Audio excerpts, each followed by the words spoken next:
Chapter 1169. Amidst danger, making a full recovery as soon as possible is the most urgent matter. I need to return to my peak condition in the shortest amount of time. Only then can I deal with the dangers that come later. It's a pity that Roy Jean and the other two aren't here, or even if the great elders really were scheming to take the saint's fruit, there's no need for me to fear so much. My strength is far from enough to contending with them, sadly. Jian Chen thought inside. He set up a barrier at the entrance of the cave and entered the saint artifact to heal. In the blink of an eye, 2 days passed. Everything had been peaceful in the Changyang clan during that time. The 7 great elders all stayed in the central divine hall to recover the saint force they used in the death nest. Jian Chen stayed in the artifact space for 2 days as well. He had recovered long ago with the artifact spirit's healing and was currently adjusting himself to peak condition. I can't go outside right now. If I do, it's extremely possible that they'll ask to take the fruit from me. If I don't hand it over, there'll be conflict. I still don't have the ability to hold on to the fruit with my strength. It's best if I sit here and drag it out. I hope Roy Jean and the others can make it in time. I won't have to fear the Changyang clan by then, Jian Chen planned inside. He was currently in the independent space of the Changyang clan, which could be described as the safest place possible as well as the most dangerous place possible. The place had existed for an extremely long time and possessed a wondrously powerful emperor armament. Even his divine hall and saint artifact would be useless once the emperor armament was used. The 30-meter-tall wave-breaking blade stood upright in the forbidden grounds of the Tyrant's Blade School. It hovered a meter above the ground as it glowed with a hazy light. The light consisted of no ordinary glow. They were blades of light that possessed great power. An extremely domineering presence was vaguely coiled around the blade. Gui Hai Dai sat atop the blade's hilt in simple robes. His entire body was surrounded by the terrifying light of the blade, but it did not harm him at all. It looked like he was being protected by the blade. A powerful and pure energy constantly surged out of the blade before being absorbed by Gui Hai Dao like a whale taking in water. His body seemed to be a bottomless pit, where no matter how much energy entered his body, it would be impossible to fill. All the energy disappeared like a rock thrown into the sea. The emperor armament of protector clans had already been established as forbidden weapons. They could not be used in ordinary times since their power were just far too great. Several saint kings working together was required just to gain rough control over one, and they would suffer from a backlash afterward, heavily injuring those saint kings. This was why the emperor armaments were terrifying. There had never been a person throughout history who cultivated by absorbing the energy of the emperor armament. Even in the glorious age of saint emperors, no one dared to do that. There was only Gui Hai Dao. As the emperor armament's energy was rapidly consumed, Gui Hai Dao's presence basically increased with every moment of time. The speed was astounding. His strength increased rapidly. He had no need to comprehend the mysteries of the world since recovering his memories was equivalent to recovering his former cultivation level. A few figures flew over from afar before kneeling down courteously outside the forbidden grounds. They were the great elders of the Tyrant's Blade sect, and they were all gloomy and dejected. Founding ancestor, we've returned. We were useless and unable to retrieve the saint's fruit, an old man said, depressed. He felt extremely regretful. Gui Hai Dao slowly opened his eyes. His gaze was extremely ordinary, but within hid an extremely sharp light, like a blade. It was acute and forceful. His gazed in the direction of the death nest, as if he could see the distant place through space. That's not a problem. The saint's fruit isn't that important. It can let people reach Saint Emperor, but you still can break through without it. Gui Hai Dao said in an extremely simple tone. But ancestor, reaching Saint Emperor has become extremely difficult. Saint Emperors have stopped appearing in the 10 protector clans. We only have one human Saint Emperor now, and he became one by paving his own path of cultivation with his willpower, a great elder bitterly replied. Gui Hai Dao glanced over all of them. All of the great elders shivered inside when their founding ancestors' gaze passed by them. They all felt like that had been locked onto by an extremely sharp blade. They had actually felt dread at the bottom of their hearts. The great elders were extremely shocked as their hearts churned. They also felt even more admiration for Gui Haidao as well as more fear. They knew their founding ancestors' true strength was much greater than the realm of Saint King he had recently reached. I can let you become Saint Emperors at most in 100 years and at least a few decades. You can all wait until that day, Gui Haidao simply replied. However, the great elders felt like they had been struck by a bolt from the blue when they heard what he said. They became filled with disbelief. Founding ancestor, all of you are dismissed. In the next few years, properly consolidate your foundations. Gui Haidao cut off the great elder. Yes, ancestor. Even though the great elders were doubtful, they dared not disobey Gui Haidao's orders. They all left courteously. After they had left, Gui Haidao focused his attention on the direction of the death nest again. He mumbled, just what does Mo Tianyun want to do? He's gone to great lengths to create the death nest. I must say it's earned my admiration. After 1,000,000 years of reincarnations, my wounds from the laws have finally been erased. I've understood a lot after so many reincarnations and so many lives. I have a lot benefited, so once I fully recover my strength, I'll definitely be able to reach another level.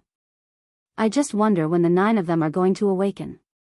CSG now has a Patreon set up, where you can read up to 35 chapters ahead. Chapter 1170. Ill motives. Jian Chen remained in the artifact space. Right now, the Changyang clan was no longer a safe place. It was extremely dangerous, staying in it had suddenly become like a prison. He did not possess the secret technique to open the closed world gate. The Changyang clan was exceptionally quiet today. Many clansmen sealed themselves in quiet rooms to devote themselves to cultivation. The dense energy of the world quickly surged toward a few mountains peaks or a few residences.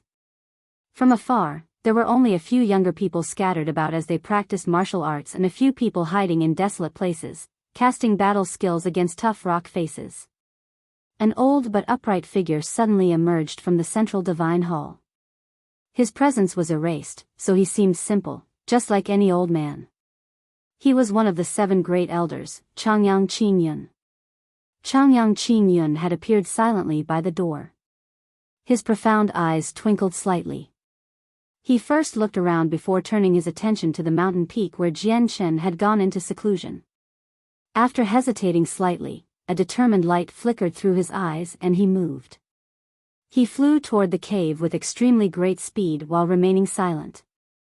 He arrived outside the cave in the blink of an eye. He calmly gazed at the barrier Jian Chen had cast down at the entrance before smiling as if he had just seen a joke. With a rapid movement of his hands, he used hand seals to cast a secret technique. He managed to pass through the barrier through a technique that looked like teleportation and entered the cave without triggering the barrier. After all, Jian Chen's comprehension of the mysteries of the world remained at the level of saint rulers. The barrier was basically non-existent before Changyang Qingyun, who was at the great perfection of Saint King and knew many secret techniques. In the slightly dim cave, the fist-sized saint artifact hovered in the air and was alit with a faint, golden light. It illuminated the cave to its dim state. Changyang Qingyun arrived before it and stood with his arms behind his back. He stared at it in interest and frowned slightly. He murmured to himself, I didn't think that little bastard would be so clever, to hide in this small tower to recover. This basically removes any possibility of me getting the saint's fruit from him. Changyang Qingyun was rather unwilling to stop there. He paced around the saint artifact as his face gradually darkened. He murmured, this tower's extremely tough. Only saint emperors can smash through it. I can't do anything to him if he hides in there, so what should I do? Jian Chen currently sat in a hall in the center of the artifact space.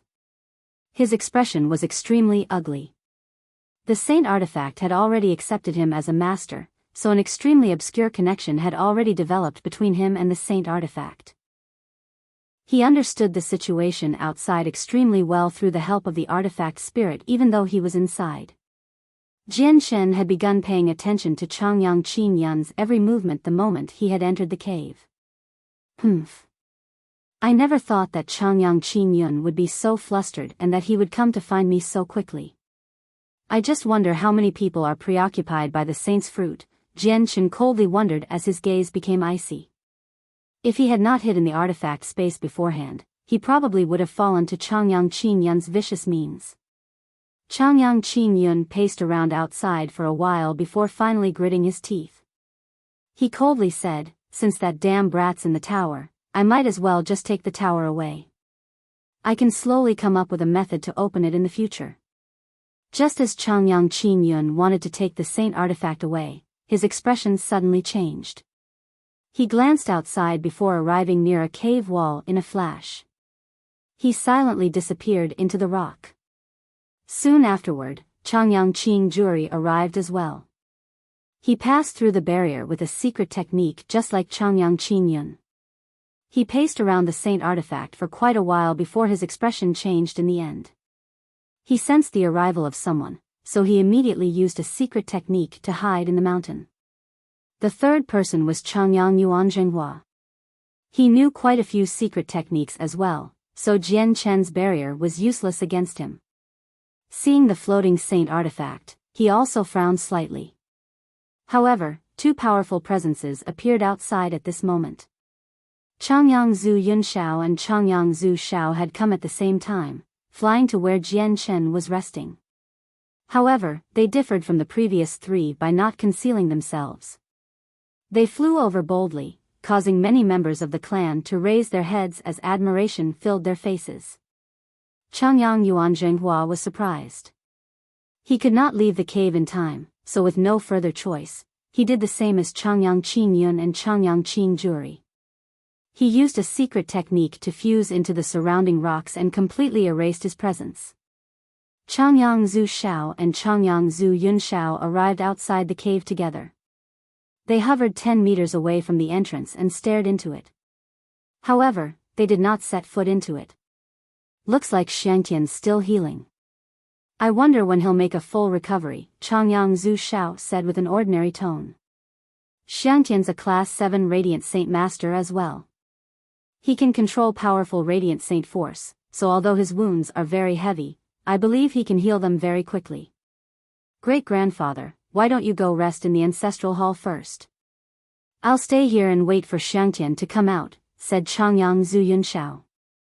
Changyang Zhu Shao hesitated slightly before nodding, "All right. Yunshao, you stay here. I'll go back to the ancestral hall first." Changyang Zhu Shao turned around and left while Changyang Zhu Yunshao stayed behind. He found a flat area to sit down. The barrier that Jian Shen had cast down stood 3 meters in front of him.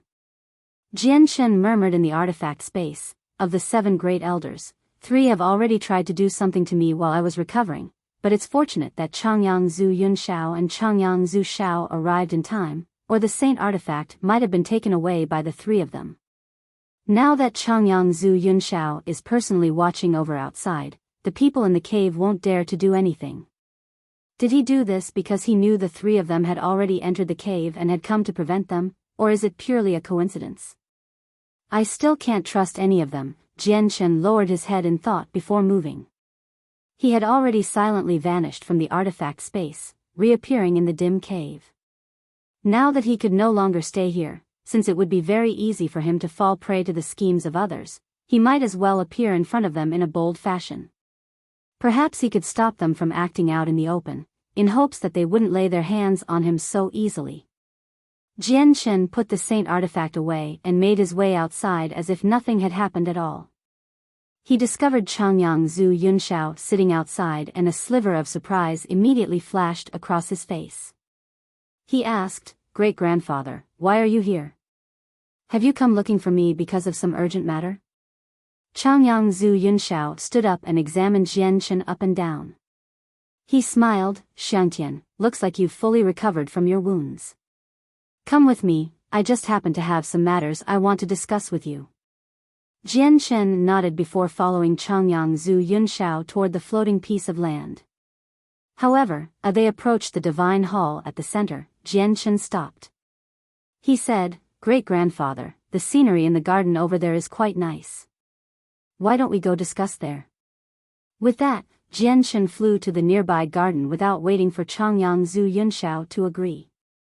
Looking at Jian Chen's back, Changyang Zhu Yunxiao did not show any displeasure at all. Instead, he smiled slightly and softly murmured, "This kid's rather cautious." Afterward, he flew over as well. Soon after that, Changyang Zhu Xiao, Changyang Yuan Wuji, and Changyang Qin Yunfeng emerged from the central divine hall as well and gathered within the garden's pavilion. "Huh, Xiangtian's done it wonderfully this time. You've actually succeeded in obtaining the saint's fruit in front of so many experts and brought it back to the clan in perfect condition." Exactly. Xiangtian's actions this time were far too outstanding, obtaining the priceless saint's fruit for our Changyang clan. Now that we have the fruit, our clan's strength will definitely skyrocket. Without much time, a saint emperor will be born in our clan. Xiangtian's committed a tremendous contribution. Wrong. It won't be one saint emperor, but two. We've all witnessed Xiangtian's talent. I believe in less than 100 years, Xiangtian will reach saint emperor. Changyang Yuan Wuji and Changyang Qin Yunfeng showered Jian Chen with praises as soon as they arrived. They constantly commended Jian Chen. Changyang Zhu Yunxiao and Changyang Zhu Xiao silently sat on the stone seats. Their faces were expressionless, so it was impossible to tell what they were feeling. Jian Chen's complexion became rather ugly. The meaning behind Changyang Yuan Wuji and Changyang Qin Yunfeng's words was that the fruit was not Jian Chen's but the clan's. "Why haven't Qin Yun, Juri, and Zhenghua come yet?" "I've just contacted them," Changyang Qin Yunfeng suddenly asked. Changyang Qin Yun, Changyang Qin Juri, and Changyang Yuan Zhenghua appeared at the doorstep of the central divine hall as soon as he said that before heading over in unison. All 7 great elders of the Changyang clan had gathered at that moment. If you managed to miss that long post of mine, CSG now has a Patreon set up, where you can read up to 35 chapters ahead. Chapter 1171, Internal Strife of the Changyang Clan, 1. The great elders all sat in order on the stone seats within the pavilion. Many of them faintly smiled with joy they could not hide. Only Jian Chen was in a very bad mood because he knew what they were going to talk about next would definitely be related to the saint's fruit. Changyang Qin Yun looked around and gently cleared his throat. He said, "Since everyone is here, let's cut to the chase. I believe everyone already knows what we are going to discuss, so let's get straight to it. How do you feel that we should split the saint's fruit?" Basically, all the experts on the continent know that we, the Changyang clan, have obtained the saint's fruit. In order to prevent a few experts from attacking our clan, since the temptation is too great, we need to use the fruit as soon as possible. Otherwise, won't our losses be severe if it was taken away by someone else? Changyang Qin Yunfeng righteously spoke. That's right, and the appearance of the fruit this time has even led to the collaboration of the Path Lord of Carnal Desires and the 3 Saint Emperors of the Beast God continent. If the 4 of them attack our clan, regardless of the consequences they would face, in an attempt to obtain the fruit, we would end up in deep trouble, said Changyang Yuan Wuji. He was grim. But there's 7 of us and only 1 fruit. How should we split it? Changyang Yuan Zhenghua asked while deep in thought as the light in his eyes flickered. Who else can we give it to? Is there another Saint King at great perfection in our clan other than Qin Yun? In my opinion, the saint's fruit should obviously go to Qin Yun. Only by giving it to him can we use the fruit to its greatest capacity, Changyang Qin Yunfeng clearly stated. Qin Yun has reached great perfection many years ago, and he only lacks a final step before he can reach Saint Emperor. Using the fruit on him is a waste, Changyang Yuan Zhenghua nonchalantly replied. Changyang Qin Yun's face changed slightly. Before he could say anything, Changyang Qin Yunfeng suddenly stood up and slammed the stone table before him. Although it was extremely tough, the sculpted table was reduced to dust. He angrily said, Zhenghua, what are you trying to say? Are you saying that Qin Yun is incompetent? Changyang Yuan Zhenghua smiled slightly. Please don't get mad, Brother Yunfeng. Qing Yun is the only Saint King at great perfection out of all of us, as well as the most powerful member of our clan. I just feel that if we use the fruit on him, we won't be able to use the fruit to its greatest potential. Do you have an even better idea? Changyang Qing Yunfeng asked with a sunken face. Of course. Changyang Yuan Zhenghua smiled confidently and said, Brother Qing Yun only lacks a fortuitous encounter before he can reach Saint Emperor. If we give the fruit to someone else and the worldly phenomena invoked by that individual when they become Saint Emperor is comprehended by Brother Qing Yun, then reaching Saint Emperor obviously won't be a question. That way, wouldn't there be 2 Saint Emperors from a single fruit? You say that easily. If reaching Saint Emperor really was that easy, the 10 protector clans would not have run out of Saint Emperors. Zhenghua, I feel like you just want the fruit for yourself, Changyang Qing Juri coldly said as he rebuked Changyang Yuan Zhenghua. The great elders argued intensely such that they all became flushed. All that was missing was for them to fight. None of them noticed Jian Chen's pale white face. Everyone. Changyang Zhu Yunshao finally yelled. He calmly said, all you think about is how the saint's fruit will be distributed. You haven't considered just who obtained the fruit at all. The fruit isn't any of ours. It belongs to Shangtian. Correct, Shangtian's contributions in obtaining the fruit were crucial. That's an irrefutable truth. However, if we hadn't intervened in the end, how would he have broken free from the encirclement? And with Shangtian's unprecedented talent, having attained such accomplishments in less than 100 years, his future is unlimited. If he uses a heavenly resource to become a Saint Emperor with his talent, it's not necessarily a good matter either. It's extremely possible that Shangtian won't be able to advance any further after becoming a Saint Emperor through these means, said Changyang Qing Juri. Out of all of us, the person who has the most authority in distributing the fruit is Shangtian. Shangtian, why don't you say what you plan on doing? Changyang Zhu Shao suggested. He too drooled over the saint's fruit inside. After all, it was something that could give birth to Saint Emperors.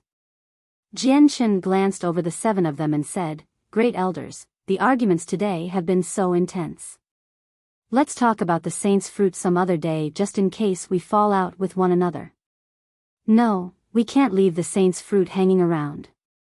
We need to deal with it as soon as possible. I worry about intruders, a great elder firmly responded. Jian Chen's heart sank. He knew that it was no longer possible to drag things out, so he made up his mind, I'll be honest. When I obtained the fruit, I already had an owner in mind, and it's not me, nor any of you here. Is it the 3 magical beasts? No, the saint's fruit is sacred to the humans. It cannot be consumed by magical beasts, Changyang Qing Yun reacted violently. He suddenly stood up and glared at Jian Chen. No, it's not them, but the Grand Elder of Mercenary City, Senior Tianjian. I've specifically fought for the fruit for Senior Tianjian, Jian Chen replied. He no longer had any room for regret now. The garden fell silent. Everyone had become stunned by what Jian Chen had said. No one had ever thought that Jian Chen would actually leave the fruit to the Grand Elder of Mercenary City. No, definitely not. A while later, someone abruptly yelled. Changyang Qing Yun stared at Jian Chen. He was furious as he said, the saint's fruit only appears once every 40,000 years. How can you give something as valuable as that to an outsider? Jian Chen, you must consider the clan first as a member of the clan.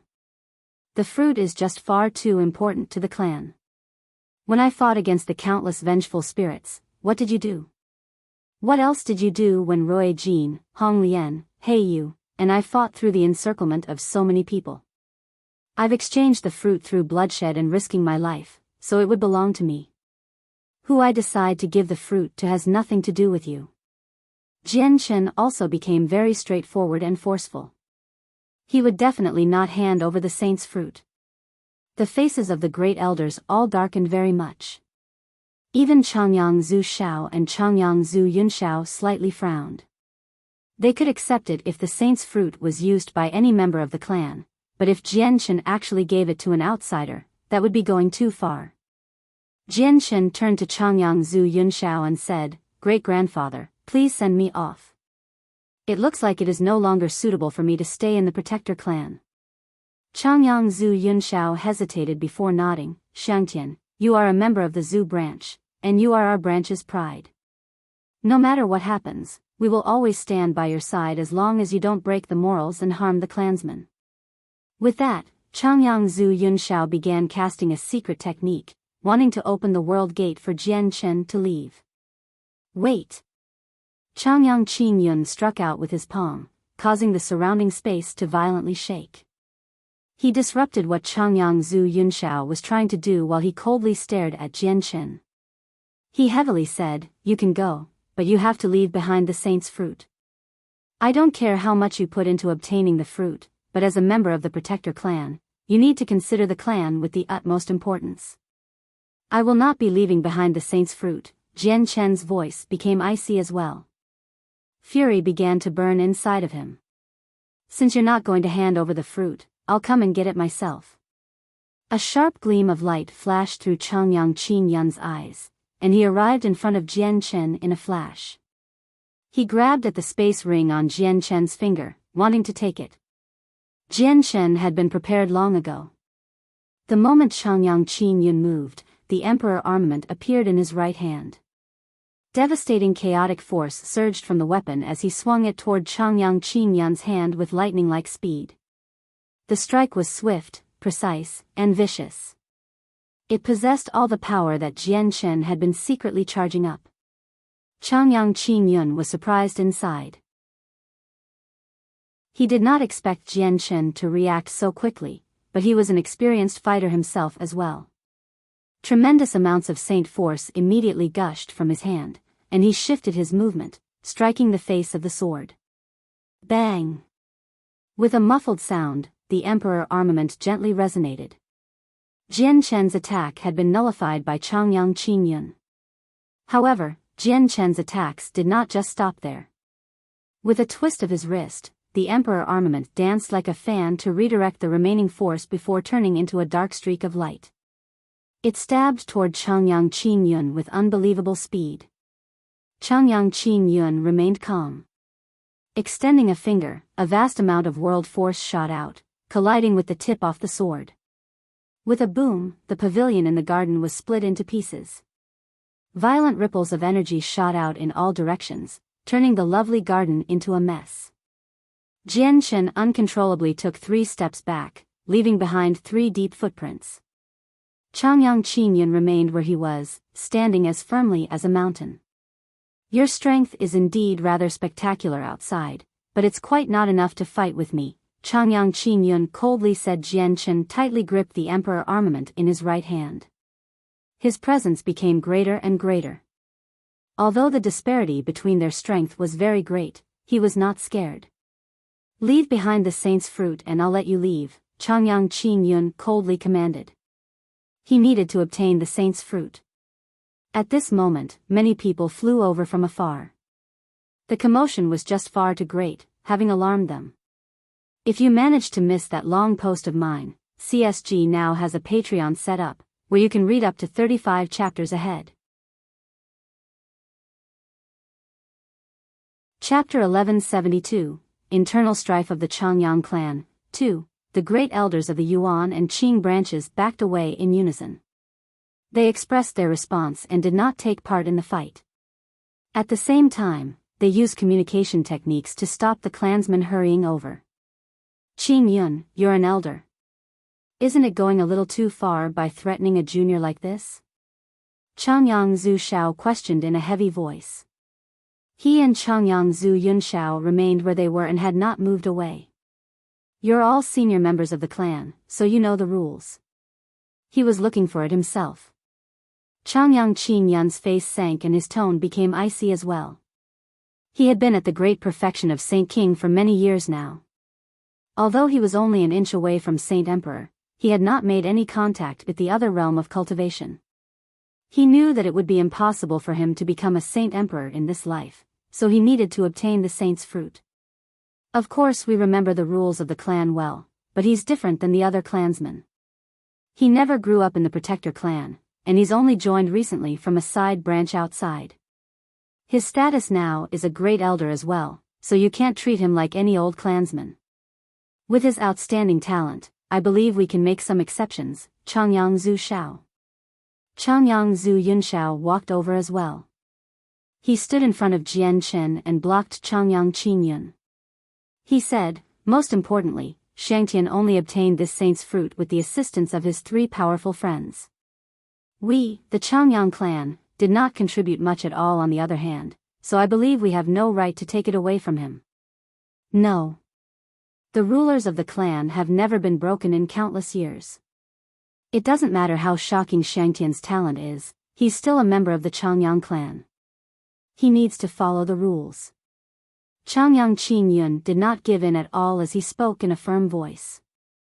Jian Chen also became angered with that. He deeply said, if that's the case, I'll leave the clan from now on. In the future, the Protector Changyang clan has nothing to do with me. Changyang Qingyun suddenly glared at Jian Chen. He heavily said, the Changyang clan is one of the 10 Protector clans of the continent. You can't just leave because you say you're leaving.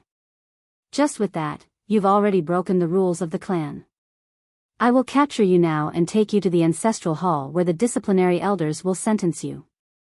With a flash, Changyang Qingyun made his way around Changyang Zhu Yunshao. Energy surged from his right hand, materializing into a web-like net that shot toward Jian Chen. A sliver of anger also flashed through Changyang Zhu Yunshao's eyes. At that crucial moment, he threw a punch at Changyang Qingyun. Saint force surged within the fist, causing cracks to appear in the space that was much tougher than the outside world. Changyang Qingyun remained calm and composed. He gently struck out with his left hand and easily nullified the powerful Saint force in Changyang Zhu Yunshao's hand. The net continued to toward Jian Chen. Jian Chen's presence became extremely powerful and battle intent surged from him. His glare became as sharp as a sword. He did not show any fear against a Saint King at great perfection, quickly stabbing at Changyang Qingyun as a layer of chaotic force revolved around the Emperor armament. Such overconfidence, Changyang Qingyun's lips curled in disdain. The net of energy split into 2. A portion wrapped around the Emperor armament while the other continued along the same trajectory toward Jian Chen. Jian Chen's Emperor armament seemed like it had been tightly wrapped up now. Even the luster of the chaotic force was suppressed. Jian Chen did not become flustered. With a violent tremble of his hand, the Emperor armament shook. Streaks of dark light broke free from Changyang Qingyun's suppression and became brighter and brighter. The chaotic force on the Emperor armament was rapidly breaking free from Changyang Qingyun's restraints. At this moment, the other portion of the net had arrived over Jian Chen's head. Just as he was about to become entangled, a streak of golden light shot out from the center of his eyebrows. It became a 3-meter-tall golden tower, which hovered above his head and glimmered with the color of gold. The tip of the tower held back the net. The tower was tightly trapped by the net, but the Emperor armament had finally broken free during this period of time. It glowed with a dark light as an aura of destruction radiated from it far and wide. It alerted many experts who were in seclusion, causing them to open their eyes and emerge. Swish! The sword cut through the air, and with its powerful and devastating might, it actually created a thin black crack in the reinforced space. It stabbed toward Changyang Qingyun with almost unstoppable force. The speed of the sword was so great that it became invisible to the naked eye. All that could be seen was a flicker of darkness. The sword had arrived at Changyang Qingyun's forehead with unbelievable speed. The forehead was the fatal weakness of any expert. It was where their meridian of life was located, so it was the place where their soul resided.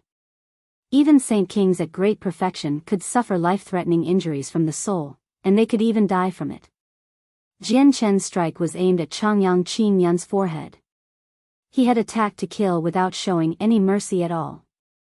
Changyang Qingyun's face darkened. Chilling killing intent appeared in his eyes, and when the Emperor armament was only 3 inches away from his forehead, the space around Jian Chen suddenly froze. He was locked in place in his posture of stabbing out with the sword. Even the Emperor armament had come to a halt, forcefully stopped 3 inches away. However, this only lasted for a second. The frozen space was shattered by Jian Chen's chaotic force, but as soon as he regained his mobility, Changyang Qingyun had already arrived by his side. He bellowed out, "You have committed an unforgivable crime, punishable by death, for trying to kill a great elder. As the highest-ranking elder, Changyang Qingyun, shall be representing the Changyang clan to punish you." Changyang Qingyun immediately sent a palm strike in Jian Chen's way. Energy surged from his palm and his attack seemed to have engulfed an entire region, causing the space around Jian Chen to become.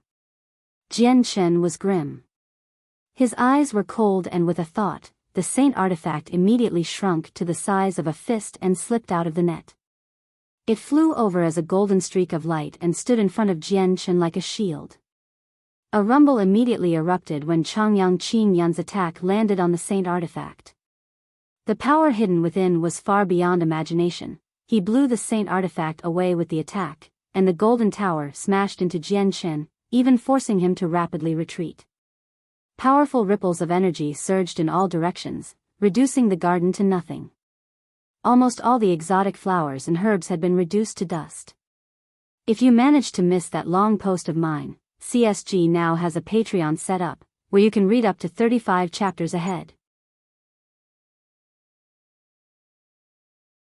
Chapter 1173, Internal Strife of the Changyang Clan, 3. Jian Chen uncontrollably took over 10 steps back before finally nullifying the powerful force. Just as he stabilized himself, Changyang Qingyun aggressively attacked with his second palm strike. He continued to use his full strength without showing any mercy. With the attack, the space around Jian Chen froze, trapping him once again. Saint Kings at great perfection had already reached the very peak of Saint King. They were only an inch away from becoming a Saint Emperor, and they were the closest existences to Saint Emperor. Changyang Qingyun possessed an absolute advantage over Jian Chen, who was just a 7th heavenly layer Saint King. This time, Jian Chen could not break through the frozen space in time. All he could do was watch helplessly as Changyang Qingyun's powerful attack rapidly drew closer. Chaotic force wildly surged within him, having pushed the chaotic body to the limit already. He planned on taking the attack head-on. At this moment, an old but straight figure suddenly appeared in front of Jian Chen. He was Changyang Zhu Shao, and energy pulsed from him as tremendous amounts of world force coiled around him. Although his vast presence was not as great as Changyang Qingyun's aura, he was not much weaker either.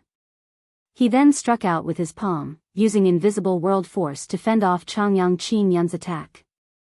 Boom! With a great rumble, terrifying energy ripples played out in a terrifying storm, which caused the entire piece of floating land to violently shake. The energy of the world convulsed. Changyang Qingyun stood as still as a mountain, remaining where he was, but Changyang Zhu Shao trembled gently. The ground where he stood had sunk a little. Changyang Zhu Shao, what are you doing? Changyang Qingyun sharply glared at Changyang Zhu Shao. Changyang Zhu Shao emotionlessly looked at Changyang Qingyun. He said without any emotions whatsoever as well, "Qingyun, are you going so far as to lay your hands so heavily on a junior? Xiangtian's a great elder of our clan, moreover." Great elder? Has there been any great elder who does not consider the clan's development first? He may be a great elder, but he's always been acting selfishly without considering for the clan at all. Is there any use for a great elder like that? From now on, I declare, in the name of the highest-ranking elder, that Changyang Zhu Xiangtian will be removed of his position as great elder, Changyang Qingyun coldly announced. You need the agreement of the 7 of us to remove a great elder from his position.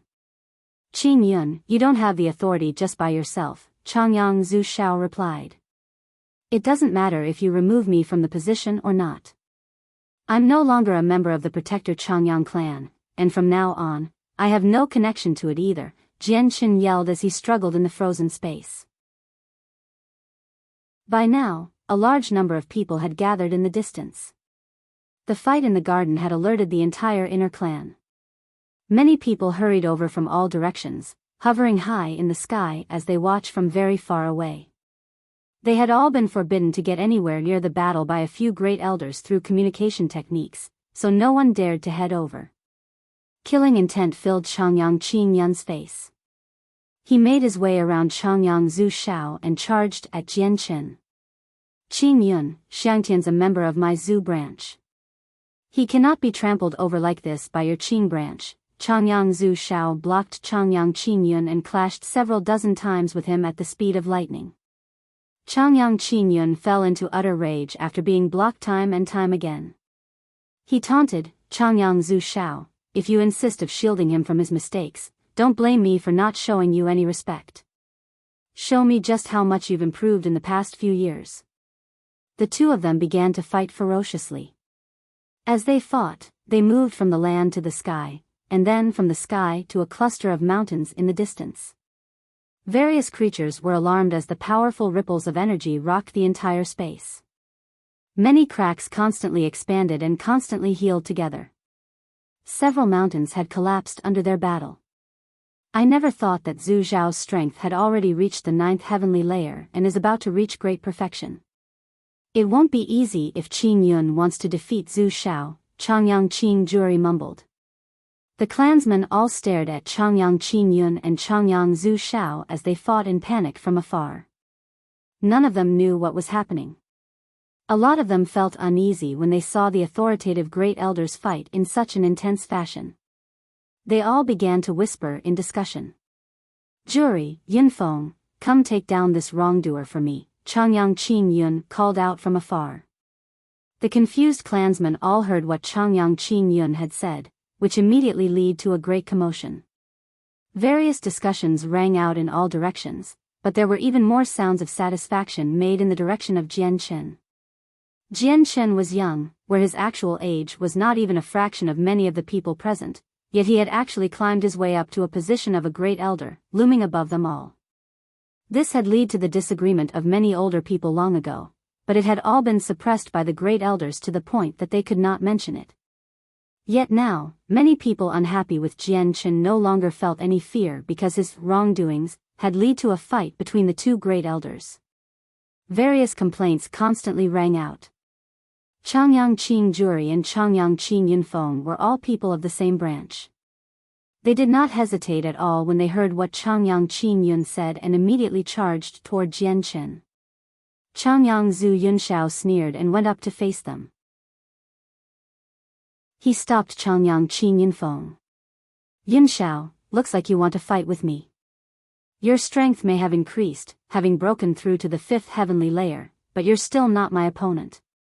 It's best if you don't interfere with this matter, just in case we end up falling out," Changyang Qin Yunfeng said.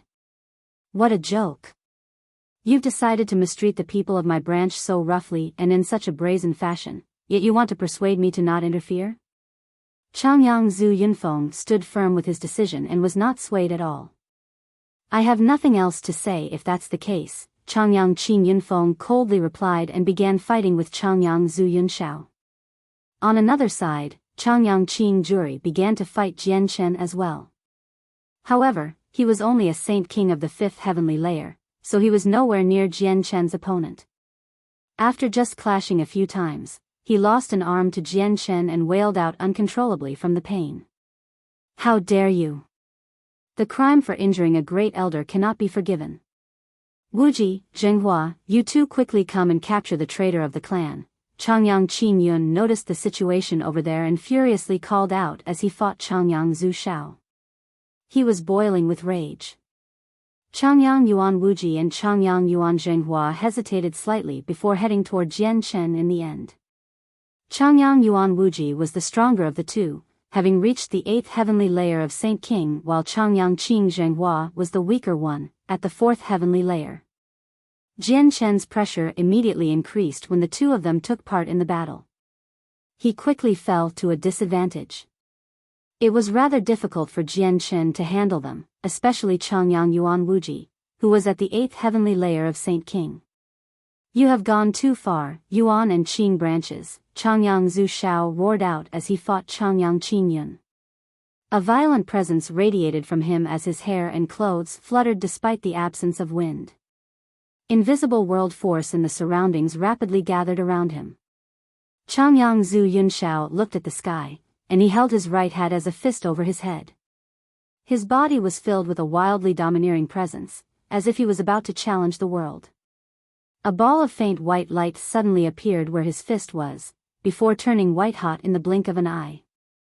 It seemed like a miniature sun, illuminating the surroundings. Founding God's Fist. It's the Founding God's Fist. Changyang Zhu Yunshao, why, you're actually going to use the Founding God's Fist to deal with me? Changyang Qin Yunfeng paled in fright. He immediately shot back as he hurriedly circled his hands in the air. He created layers of defenses using a secret technique in front of him while Saint Force surged from his body at the same time. It condensed into a layer of armor on him. Changyang Qin Yun and the two great elders of the Yuan branch's expressions changed slightly as well. They felt great fear for the Founding God's Fist. It was an extremely powerful and violent punching technique created by a talented ancestor of the Zhu branch. It was an extremely powerful Saint-tier battle skill, having reached the limits of Saint-tier battle skills and touching the edge of another domain. It was just a pity that the battle skill had always been controlled by the Zhu branch, so the people from the other two branches could not comprehend it. If you managed to miss that long post of mine, CSG now has a Patreon set up, where you can read up to 35 chapters ahead.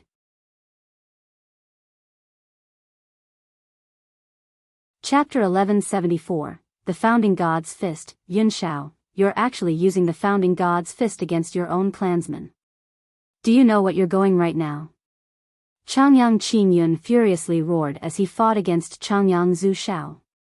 However, what he said was not enough to stop Changyang Zhu Yunshao.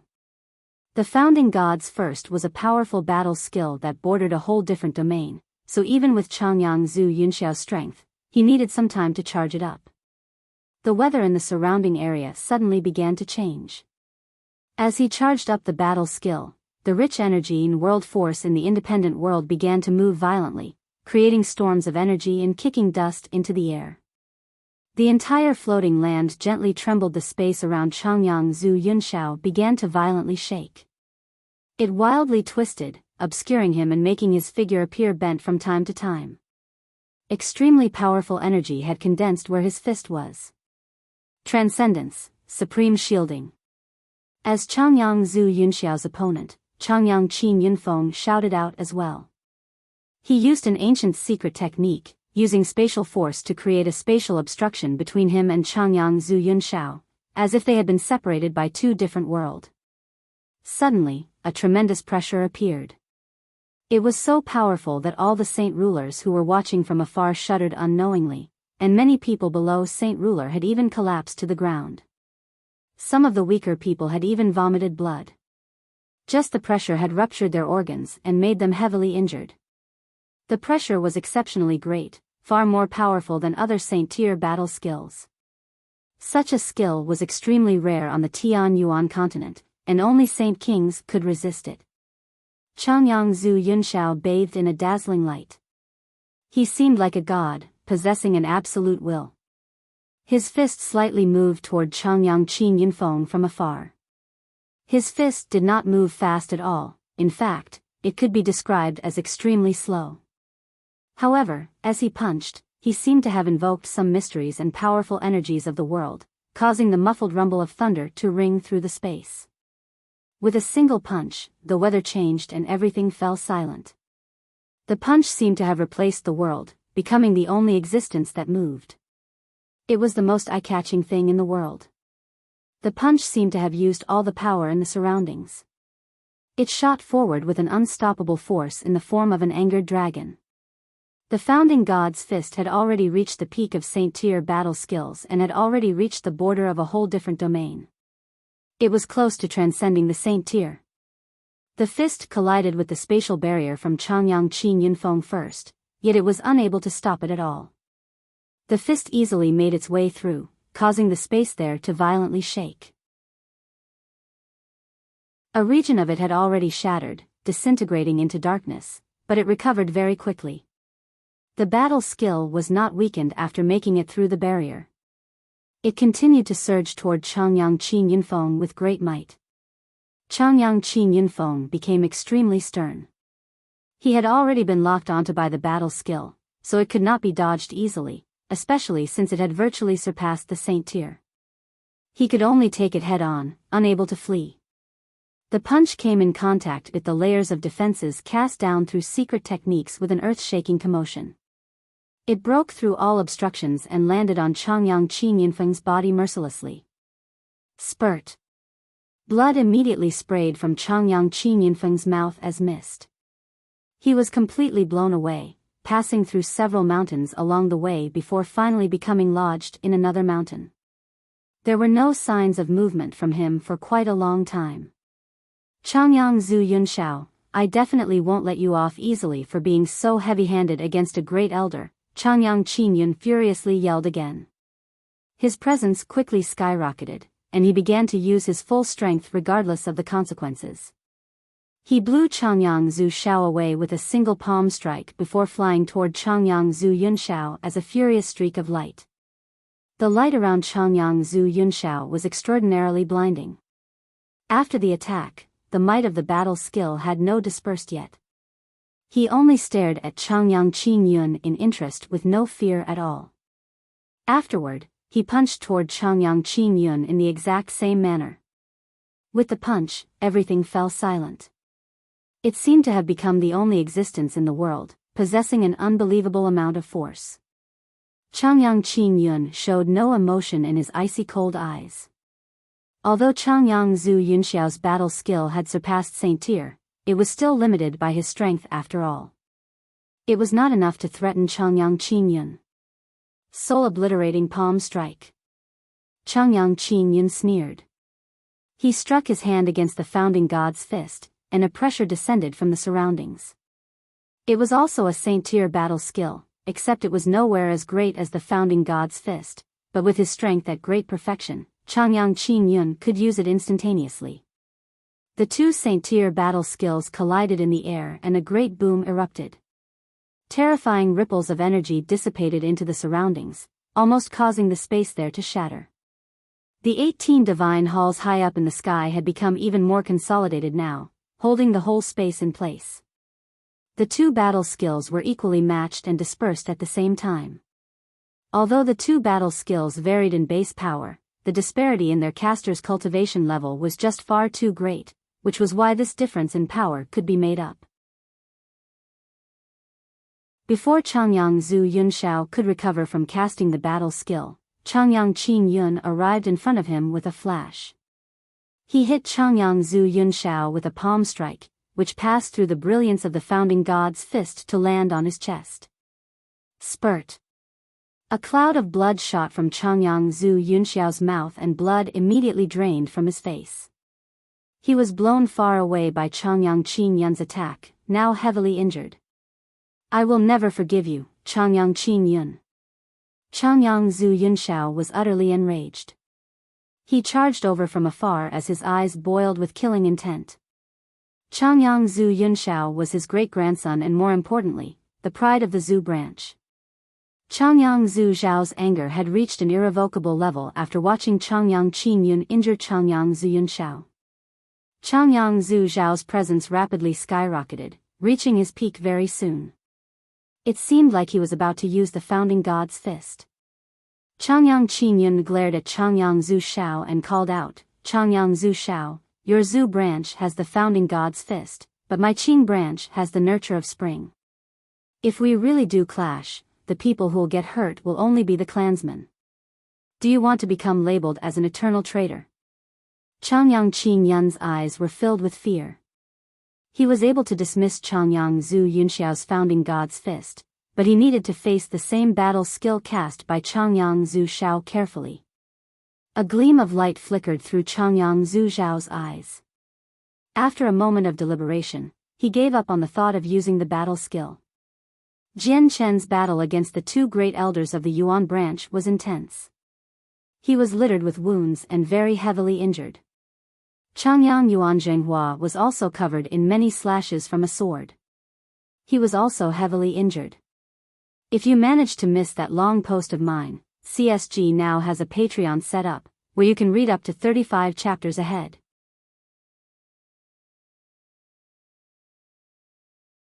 Chapter 1175, Descent of the Bright Moon. Divine Hall of the two great elders from the Yuan branch. Changyang Yuan Zhenghua was weaker than Jian Chen, but Changyang Yuan Wuji was an 8th heavenly layer Saint King. He was the 3rd strongest person of the clan, and his strength completely surpassed Jian Chen's. Every single strike of his possessed mountain-shattering force, and he would use ancient secret techniques from time to time. It was very difficult for Jian Chen cope with, so he fell to a disadvantage.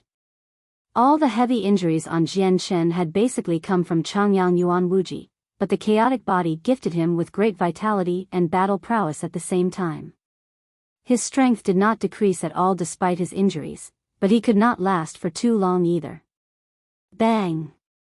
With a muffled sound, Changyang Yuan Wuji's palm landed on Jian Chen's chest, launching him far away. The attack was very powerful. Jian Chen only stopped after flying several thousand meters and after colliding into a mountain.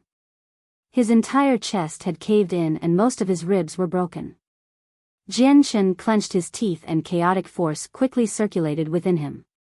He recovered just as quickly, but even with that, his speed of recovery was far slower than the rate he was sustaining injuries.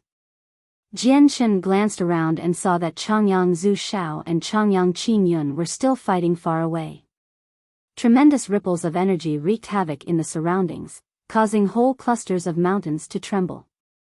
On the other hand, there were no signs of movement from Changyang Zhu Yun Shao after he had been blown away by Changyang Qin Yun. Jian Chen's face was extremely ashen. He was completely at a disadvantage right now. He could rival 7th heavenly layer Saint Kings if he fought by himself, but he was helpless against Changyang Yuan Wuji no matter how hard he tried. As a great elder, Changyang Yuan Wuji knew many powerful ancient secret techniques, so no ordinary Saint King could compare to him. The independent space was sealed as well, and it could not be opened without the corresponding technique. He was now trapped here and unable to leave. Energy pulsed up ahead as Changyang Yuan Wuji aggressively flew over. He glared fixedly at Jian Chen, as if he was afraid that Jian Chen would run away. Greed was evidently plastered across his face. Now that Qin Yun's busy with Zhu Shao, it's a once-in-a-lifetime opportunity for me. I'll eat the fruit as soon as I get it, and he can't do anything to me. All he can do is watch from the side. I'll be able to reach the supreme realm of Saint Emperors very soon and become the strongest of the protector clans. Changyang Yuan Wuji laughed maniacally inside. He could basically taste the moment he would become a Saint Emperor, but he needed to suppress his wild excitement, or he would have begun laughing aloud. But this brat's talent is very great. He'll probably reach Saint Emperor himself without much time, so he's a huge threat to me. He's going to suffer a death sentence today anyway, so I might as well go all in and finish him off right now. Thinking up to there, heavy killing intent immediately flashed through Changyang Yuan Wuji's eyes. He had made up his mind about killing Jian Chen since he had decided he would take the fruit. A silver lance completely condensed from energy appeared in Changyang Yuan Wuji's hand. With its materialization, a powerful pressure appeared in the surroundings, crushing Jian Chen like a mountain. It caused his body to sink and stopped all his actions. This was the pressure of a saint-tier battle skill that originated from Changyang Yuan Wuji. The silver lance turned into a white streak of light, shooting toward Jian Chen with lightning-like speed. Jian Chen was stern. With a thought, the saint artifact immediately transformed into a 10-meter-tall golden tower in front of him, helping him withstand Changyang Yuan Wuji's saint-tier battle skill. At the same time, a 3-meter-tall figure appeared beside Jian Chen with a flash of golden light. He was an extremely burly man who seemed like a small giant. His skin was goldish-brown, and a golden brilliance radiated from him. This figure was Tai Ta, who had remained within the saint artifact. Jian Chen had secretly informed Tai Ta long ago that the situation outside was very dangerous. As soon as he appeared, a dense layer of golden light surrounded him, and he called out, "Mysteries of War, World's Fist." The golden light around him condensed on his hand, and at that moment, a wondrous power actually revolved around his fist. He then smashed the space in front of him viciously. Thrum. Tai Ta's punch actually produced an extremely unique sound. It seemed like the creaking and painful wailing of space. It began to violently shake with Tai Ta's attack, showing signs of ripping apart. The 18 divine halls in the sky consolidated even more than before. Every single one of them radiated with an energy that fused with the independent space, reinforcing it so that it became even more powerful than the outside world. The space became indestructible, like a metal cage. The shaking space stabilized very quickly. Tai Ta's expression immediately changed when he saw this, and he said, "Jian Chen, I can't break through the space here." "What?" Jian Chen was shocked. He asked, "Tai Ta, didn't you say that your mysteries of war can break through all limitations of space and travel through the void and that you can go anywhere you want to?" Tai Ta scratched his head in a panic. He nervously replied, "That's what the information I received said. My world's fist can indeed break through the limitations of any region of space, but I never thought it would be so tough here. It's become useless. Looks like my strength is too weak and my level of understanding regarding the technique isn't enough."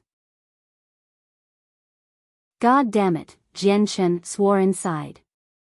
The plan could not adapt to the changing situation. He had never imagined it would end up like this. It was already night outside right now. A full moon hung high in the sky, casting down beautiful moonlight. A silver-white divine hall silently descended from outer space before stopping above the entrance to the Changyang clan's independent space. The beautiful Yu, dressed in white, stood on top of the roof as she held the moon god's scepter that Fairy Hao Yu had given her. Suddenly, Yu raised the scepter and the gem embedded within it began to shine with dense moonlight. At the same time, the full moon in the sky suddenly grew brighter. It actually began to shine with unprecedented brightness, as if it was resonating with Yu's scepter. The two of them seemed to be calling out to each other from far away. "I never thought that you'd have a helper, but inside the Protector clan, it's useless even if you bring a Saint King at great perfection," Changyang Yuan Wuji sneered back inside the independent space. The energy around him surged and rushed toward Jian Chen. Tai Ta's eyes slid over.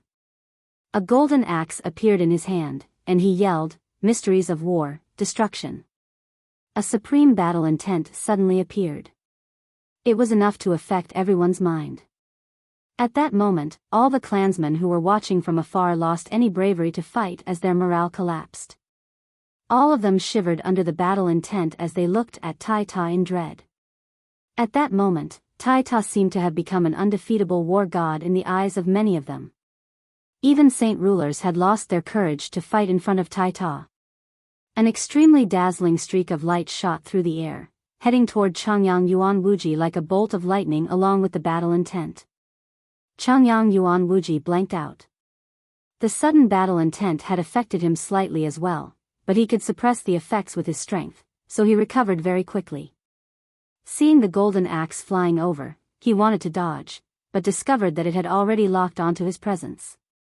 He hurried and used an ancient secret technique and managed to block Tai Ta's attack, but the powerful force launched him far away. "What is this presence?"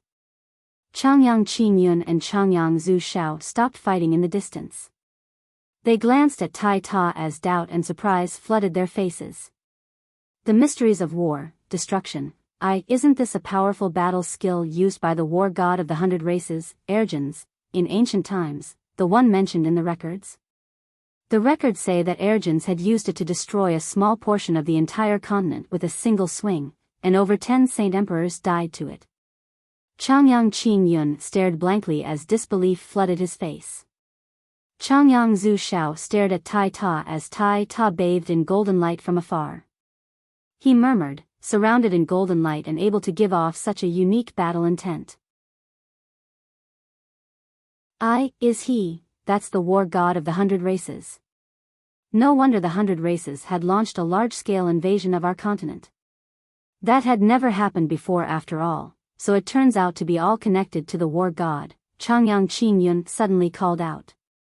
He immediately guessed Tai Ta's identity and became both fearful and surprised. Even with his mental fortitude, he struggled to remain calm.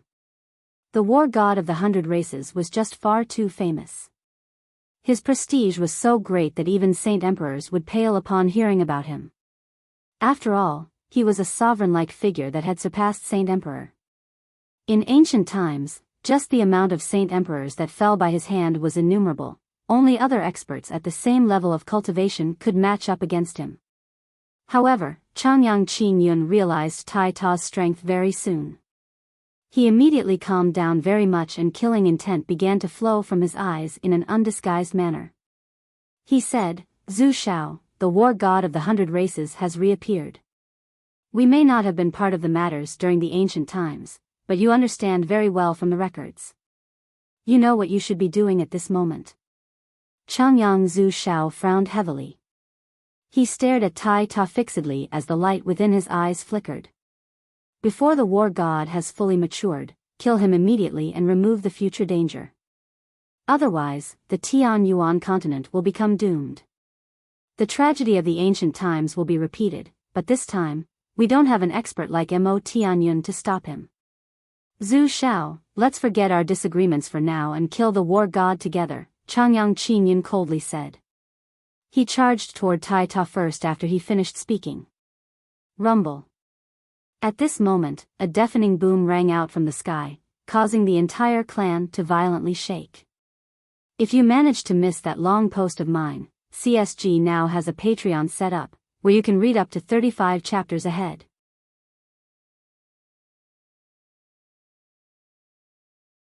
Chapter 1176, Descent on Lore City, 1. Changyang Qingyun suddenly came to a stop after the huge boom rang across as he was charging at Tai Ta.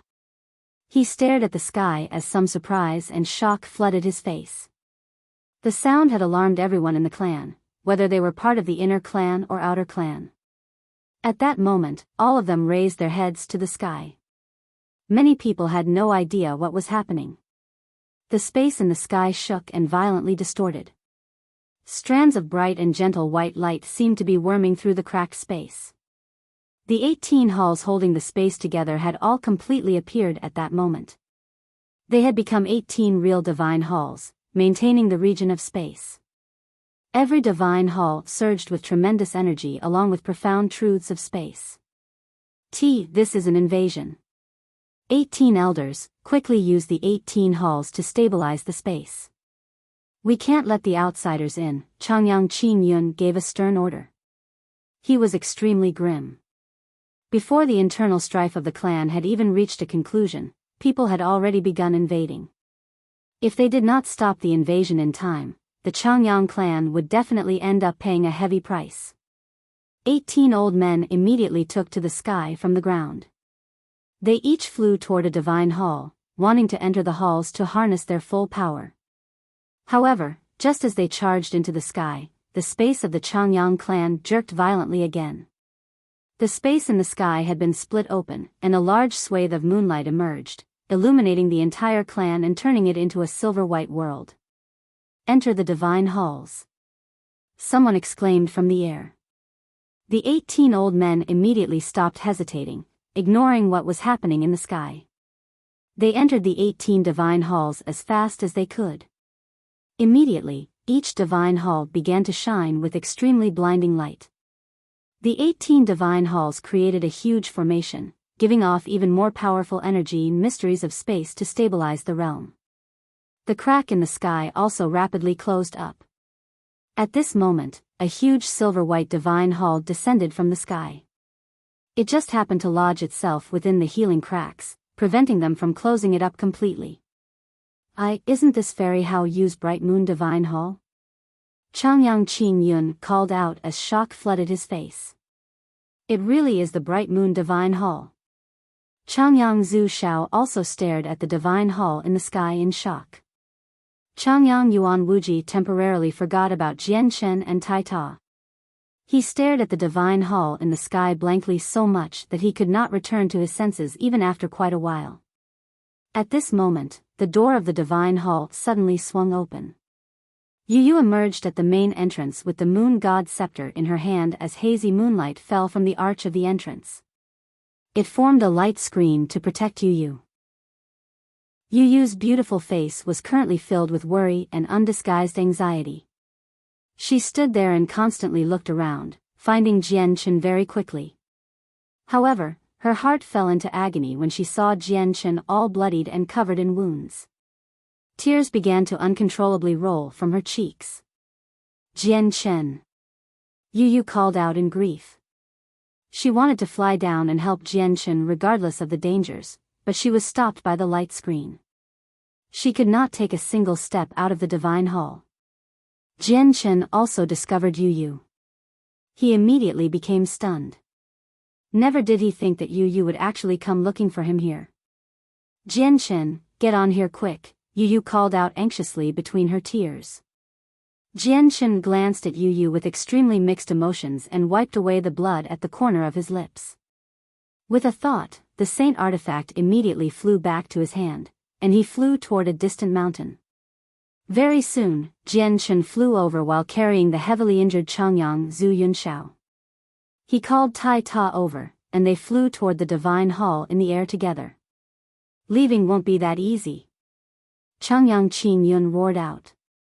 He could not let Jian Chen go with the saint's fruit, nor could he let Tai Ta go as the war god. A terrifying pressure suddenly appeared. Changyang Qin Yun used a saint-tier battle skill with his strength at great perfection in attempt to prevent Jian Chen and Tai Ta from leaving. Yu Yu looked at Changyang Qin Yun with all the hatred she felt. She extended the scepter and a fist-sized strand of moonlight shot from the gem. It traveled toward Changyang Qin Yun at an unbelievable speed. Changyang Qin Yun had just finished preparing the saint-tier battle skill, but before he could even use it, he sensed the strand of moonlight shooting over from above, so he immediately used the saint-tier battle skill on the moonlight even though he had prepared it for Jian Chen and Tai Ta. With an enormous boom, Changyang Qin Yun's saint-tier battle skill was destroyed by the inconspicuous strand of light. The moonlight continued on without weakening, headed toward Changyang Qin Yun. Boom! The strand of moonlight struck Changyang Qin Yun in the chest, and he vomited a mouthful of blood. He also lost control over his ability to hover, falling out of the sky. Saint Emperor, this is a Saint Emperor's power. Changyang Qin Yun hovered back into the air again very soon. He stared at Yu Yu standing at the main entrance of the divine hall, and his face was filled with shock and disbelief. Jian Chen had already approached the divine hall with Tai Ta while carrying the heavily injured Changyang Zhu Yunxiao. He passed through the light screen without any obstructions and arrived inside the divine hall. Yu Yu was relieved seeing how Jian Chen had finally made it to the divine hall. She glared at all the people below before vanishing inside. Bang! The doors of the divine hall slammed shut and the divine hall gently trembled. Pure strands of moonlight force radiated from it, expanding the crack in the sky again in an attempt to leave. But at this moment, a supreme sword chi appeared from the forbidden grounds of the clan, causing the whole place to shake.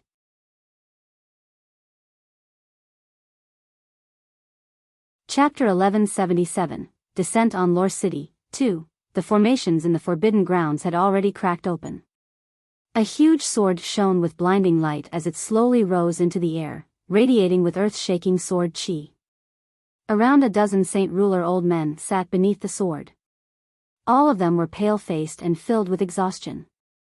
They had expended a lot to use a secret technique to awaken the Emperor armament. Fantastic, the Emperor armament has finally awakened. Now let's see how the Bright Moon Divine Hall escapes. Changyang Qin Yun was delighted. It's the clan's Emperor armament.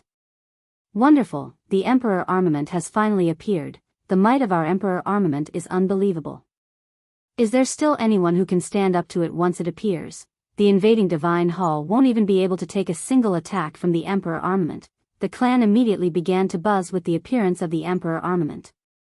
Many core members of the clan knew about the legend of the Emperor armament, so they obviously held blind belief in it. They believed it to be the most powerful weapon in the world. Suddenly, the huge sword gently trembled. A sword chi much more powerful than before immediately emerged. With its jerk, many tiny cracks immediately appeared in the tough space of the Changyang clan, and the Emperor armament turned into a resplendent streak of light. It stabbed at the bright moon divine hall with unbelievable speed, arriving nearby in a single instant. It seemed like it had teleported. Boom! With a deafening rumble, the Emperor armament struck the divine hall like a bolt of lightning. The sound from the collision temporarily deafened many people, causing their ears to ring. Terrifying energy ripples transformed into a violent storm as they ripped across the sky. The floating piece of land in the center of the Changyang clan violently shook. Many buildings collapsed and it was reduced to a mess. However, no one paid attention to the ruined houses. They all stared unblinkingly at the Emperor armament and divine hall in the sky. The bright moon divine hall remained hovering in the sky in a stable fashion. There were no signs of damage on the pure white and majestic structure, not even a single scratch in fact. The bright moon divine hall was actually unscathed after taking a strike from the Emperor armament. Impossible. Changyang Qin Yun stared at the sky wide-eyed. Disbelief had completely overwhelmed him, and he refused to accept what had just unfolded in front of him. Changyang Zhu Shao also became stunned. He murmured, "The Emperor armament has been awakened by a secret technique and is unable to use its full might without anyone's control, but it can easily break through any divine hall. How can the bright moon divine hall take a strike from it and emerge completely fine? Even if it's made from the special materials of the moon, it's impossible for it to be this tough." Changyang Qin Yun and Changyang Zhu Shao were not the only people shocked. Every single person who knew the power of the Emperor armament became tongue-tied in disbelief at what had just happened. Thrum. The Emperor armament in the air resonated loudly before striking the divine hall again with great force. With another boom, the outcome was the same as before. The bright moon divine hall had forcefully taken on the Emperor armament's attack without sustaining any damage. The Emperor armament of a protector clan was actually unable to leave a single mark on the pure white structure. The divine hall became enshrouded by a layer of bright moonlight. Pure and powerful moonlight force slowly forced the crack open, which the divine hall then slowly rose through. It paid no attention to the Emperor armament. The war god of the 100 races is within the bright moon divine hall. We can't let it leave. Great elders, let's control the Emperor armament together. Otherwise, if the war god leaves here, there will be unthinkable consequences, Changyang Qin Yun called out. Right now, the Emperor armament was only attacking automatically after it had been awakened. It was unable to use all its power without being controlled, so it was very weak. Other than Changyang Zhu Shao, the other great elders all charged at the Emperor armament in unison. Even Changyang Qin Yunfeng, who had been heavily injured by Changyang Zhu Yunxiao's founding god's fist, participated as well. The bright moon divine hall broke out of the independent space and arrived outside. The crack in the space had finally closed up as well, concealing the Changyang clan once again. But, the next moment, the world gate of the Changyang clan opened widely. 5 great elders poured their strength together to control the Emperor armament as they aggressively flew out, making their way over to the bright moon divine hall. The Emperor armament became even more powerful under their control. The door of the divine hall swung open again and Yu Yu emerged with the moon god scepter. Her face was filled with anger, and she used the scepter to receive the incoming Emperor armament. A strand of pure white moonlight force immediately surged out. There's not much power left. My dear disciple, don't use it all so casually. The power within the moon god scepter can only be used to save lives. Fairy Hao Yu's voice suddenly rang in Yu Yu's head. Without her control, the power that gathered within the scepter dispersed by itself.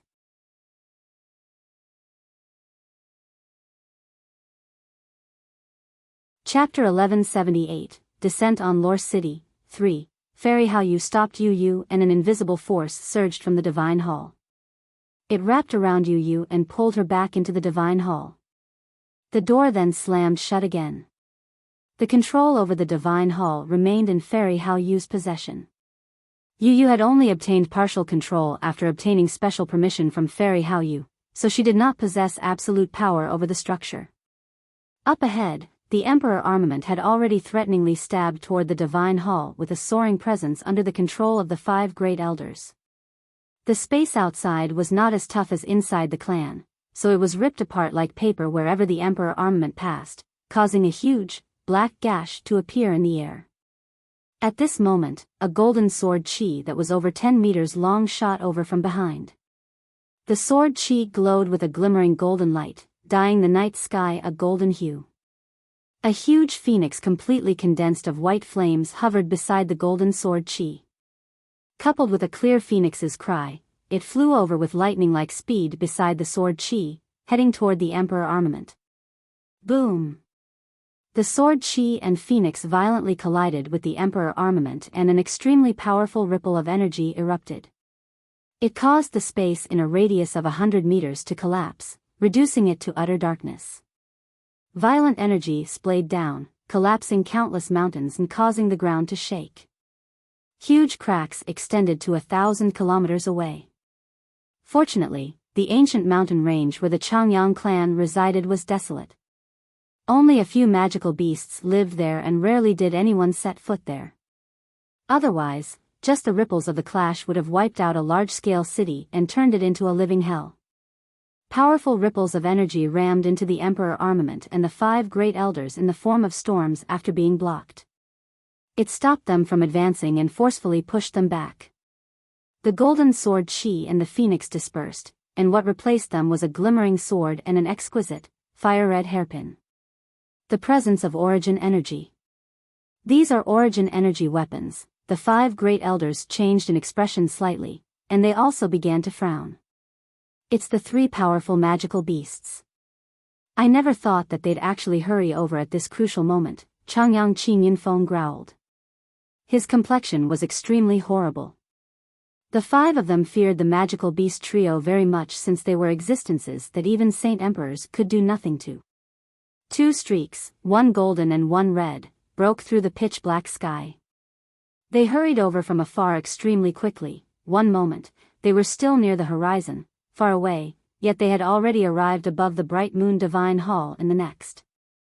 They faced against the 5 Great Elders. They were Rui Jin and Hong Lian.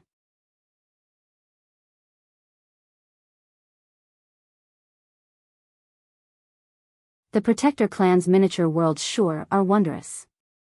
They can actually isolate all presences from being sensed. Even my secret techniques of the Dragon clan couldn't find Jian Chen. If it weren't for the fact that the battle that had erupted earlier alerted us, we probably wouldn't have been able to find this place. Rui Jin stared coldly and emotionlessly at the 5 people as he held the sacred dragon's sword. The scorching god fire hairpin had returned to Hong Lian as well. She played around with the origin energy weapon in her hand and glanced out at the bright moon Divine Hall behind. She said, "The temptation of the saint's fruit really is enough to drive people mad. Looks like they've chosen to become Jian Chen's enemies for the fruit. This is an internal matter of our Protector clan. I hope you don't interfere. You may be in possession of origin energy weapons, but we have the Emperor armament left behind by our founding ancestor. The strength of it is not something you can imagine." Changyang Qin Yun gave a heavy warning. He did not want to provoke Rui Jin and the others so easily. Rui Jin began to sneer. "Then I wondered if the Emperor armament of your Protector clan is more powerful or if the treasure of the Dragon clan, the sacred dragon sword, is. And what about the legacy treasure of my Phoenix clan, the scorching god fire hairpin?" Hong Lian added as well. The 2 of them showed no fear at all against the Emperor armament. "Do the 2 of you really want to stick your noses into the business here?" Changyang Qin Yun was pale white. The Emperor armament was very powerful, but controlling it was just far too difficult. They would be fine if it was only temporary, but once they controlled it for a long period of time, they would receive a backlash from the Emperor armament's power. The price they would end up paying would be far too great. At this moment, another black figure flew over from the distance. He arrived beside Rui Jin and Hong Lian and stood with them. It was the black-robed He Yu. He Yu's condition seemed horrible. Blood constantly flowed from the corner of his lips, dribbling all over his chest. His skin had become black as well. He was even more heavily poisoned than before. However, Yu remained just as mighty as before. He stood there threateningly with his machete in hand and his gaze sharp. Elevated battle intent radiated from him, as if he was about to charge into battle. Suddenly, the 5 great elders gently jerked. They had controlled the emperor armament for quite a while now, so they were beginning to slowly suffer a backlash. Changyang Qin coldly stared at the bright moon divine hall for a while.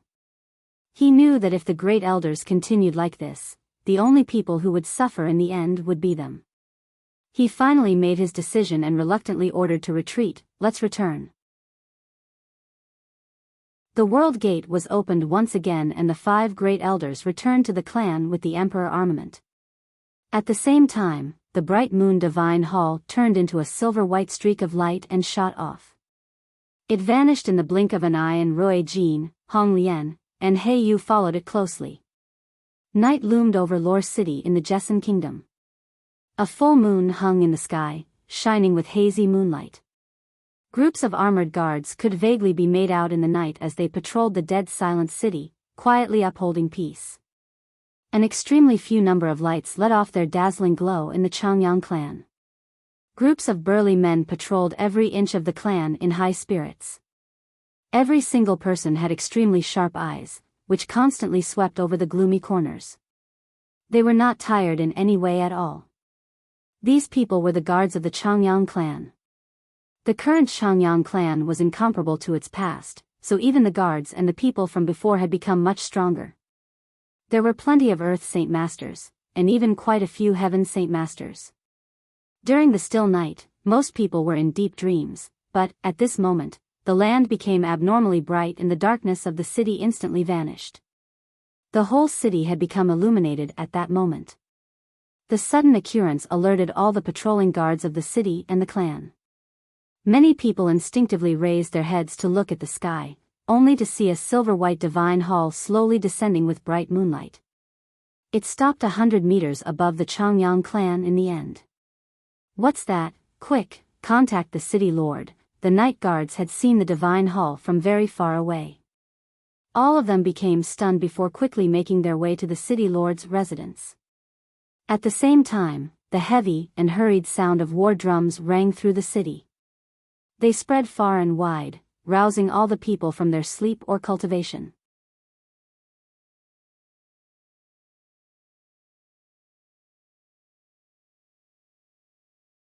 Chapter 1179, Xiaobao the Cripple. 1. The quiet Changyang clan was completely illuminated in an instant.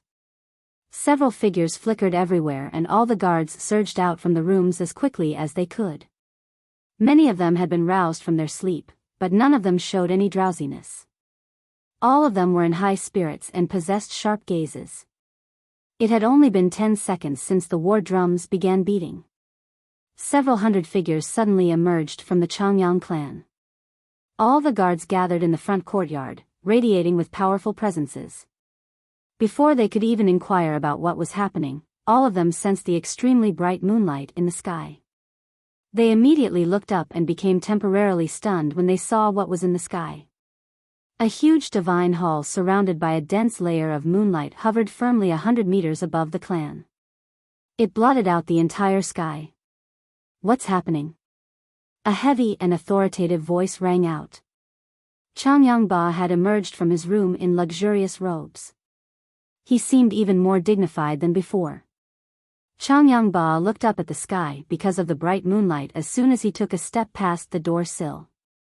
He too became stunned. Afterward, all the members of the upper echelon were alarmed as well. They all emerged from their rooms and stared at the divine hall in the sky in doubt and surprise. That seems like the bright moon divine hall mentioned by Yuer. Changyang Ba stared fixedly at the divine hall and softly murmured. He had learned that Yu had obtained the bright moon divine hall long ago, but he had never seen the actual structure. At this moment, the divine hall's entrance flung open. Jian Shen flew out as he carried the heavily injured Changyang Zhu Yunxiao while Tai Ta and Yu followed close by his side. Xiang'er, its young master, Jian Chen was immediately recognized as soon as he touched down. At first, there were a few soft cries filled with serendipity, but all the guards dropped to one knee in unison soon afterward. They all called out loudly, in excitement and admiration, "We greet the young master." In the blink of an eye, only Jian Chen's seniors remained standing among the large swathe of people. Chang Yangba quickly walked over.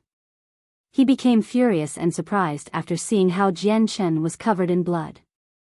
Without even greeting him, he directly asked, "Xiang'er, what's happened? Why are you so heavily injured? Who injured you?" Chang Yangba's voice was filled with concern as well as some worry. For Jian Chen to be reduced to such a horrible condition with his current strength, Chang Yangba really had no idea just how powerful the opponents his talented son had come across. "Xiang'er," with a sob, Bai Yuntian hurried over. She glanced at the various injuries on Jian Chen, and she could not help but jerk. She was heartbroken to see her precious son in such a chilling condition.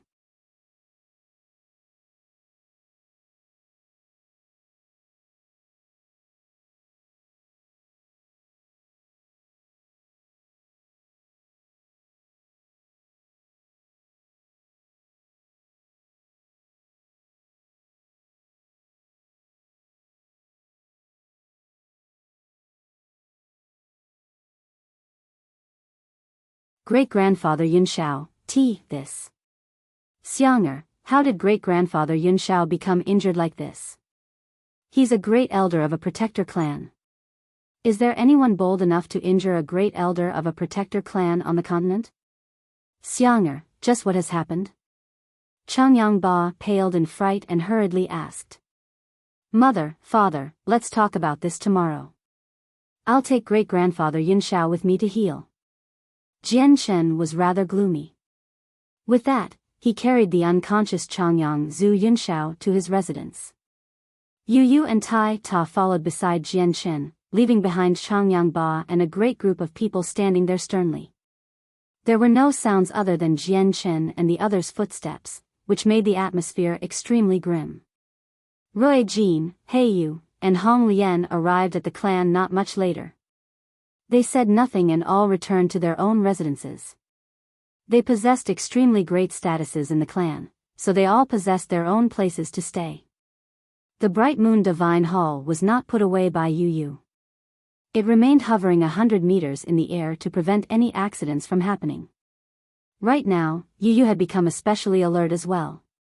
She was afraid that the experts of the Protector clan would attack, so she left the Bright Moon Divine Hall outside to cover the clan.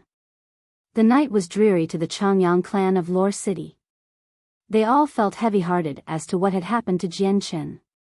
For Lore City, the night was a sleepless one. The descent of the Divine Hall shook up the entire city, causing it to become bustling from its initial silence.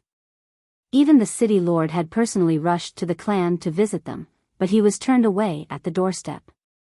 The next morning, in a huge mountain range several 100,000 kilometers away, an expanse of simple, wooden huts stood silently in a beautiful little valley. It was filled with the bleak presence of time. This was a small village secluded from the world. The scenery there was beautiful and the energy of the world was extremely abundant where it formed a thin mist in the sky. Various herbs and invaluable heavenly resources grew in the surroundings. Heavenly resources of thousands of years of maturity could be seen everywhere, with countless heavenly resources of several hundred years of maturity. The village was rather large. Several hundred wooden huts and buildings of various sizes stood around in a certain arrangement, but no one could be seen. The entire village was dead silent. A great hall completely constructed from 10,000-year ironwood stood in the center of the village. Although it was ancient and old-fashioned, it was filled with a grandeur that invoked respect. A few people sat within the hall. The most eye-catching person was a woman in azure clothes. She carried a zither in her bosom and her face was concealed by a veil. Although her appearance was not visible, her bearing gave away her supreme beauty. 3 old men with long eyebrows sat politely in front of her. Their appearances were rather striking, and the central old man held a perfectly sealed embroidered box. "Esteemed heavenly enchantress, the heaven's heart lotus you gave us has already been refined into a pill of mild properties. It's refined from a 10,000-year heavenly resource, but even ordinary people will remain fine if they ingest it. There's no need to worry about its potency that might lead to people imploding." The old man passed the box to the heavenly enchantress. He spoke rather politely but also with some dread. The heavenly enchantress accepted the box and opened it. A perfectly round, thumb-sized pill lay in there silently as a layer of mist encircled it lazily. It gave off a heavy fragrance. The heavenly enchantress' plain eyes finally showed some change when she saw the pill. She said, "The ancient medicine village sure is worthy of its name, to use so little time to refine a 10,000-year heavenly resource." The ancient medicine village was an ancient organization that had existed for over 100,000 years. They were one of the more powerful ancient clans and specialized in refining medicine and using medicine to cultivate. They used an extremely different method of cultivation, so they had already reached great mastery over the refinement of pills. They remained secluded most of the time, so they were not known at all. There were not many people who knew of its existence even in most ancient clans. "Esteemed heavenly enchantress, we have already fulfilled your request. I just wonder about the Grand Elder's injury," an old man carefully inquired. He was extremely fearful of the woman seated in front of him. The heavenly enchantress put the box away and said in ordinary voice, "It's fortunate that your Grand Elder's chi deviation is not too severe. I've already used the soul-nurturing melody to heal the wounds of his soul, so he will wake up in 3 days' time. He just needs to take good care of himself, and he will make a full recovery." The 3 old men rejoiced with that. They all thanked her, "Thank you for helping out. We will never forget your kindness." The heavenly enchantress left the village with the pill. When she left, the 3 elders who possessed extremely great status within the village immediately exhaled in relief. They felt lingering fear when they thought back to the moment she had first arrived in the village. Just who is this heavenly enchantress? She's so terrifying. Just a flick of the finger and everyone in the village fell asleep. Even the saint rulers weren't able to resist. It's fortunate that she was not hostile, or destroying our village with her strength would have been a piece of cake. Her skills with the zither are just far too terrifying. She specializes in affecting the soul. Even with our strength as saint kings, we struggle to resist 3 notes she played. Just what level of cultivation has she reached to be this strong? When the Grand Elder suffered chi deviation in his cultivation, he had injured his soul and has remained unconscious for several decades. The injuries of the soul are the hardest to heal, yet the heavenly enchantress has healed his injuries with just a single tune. Is that really all that she's done?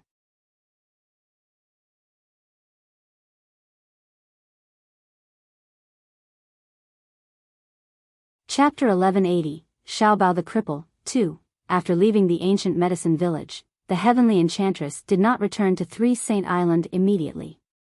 Instead, she ripped open a space gate and went to the city of God in the Holy Empire.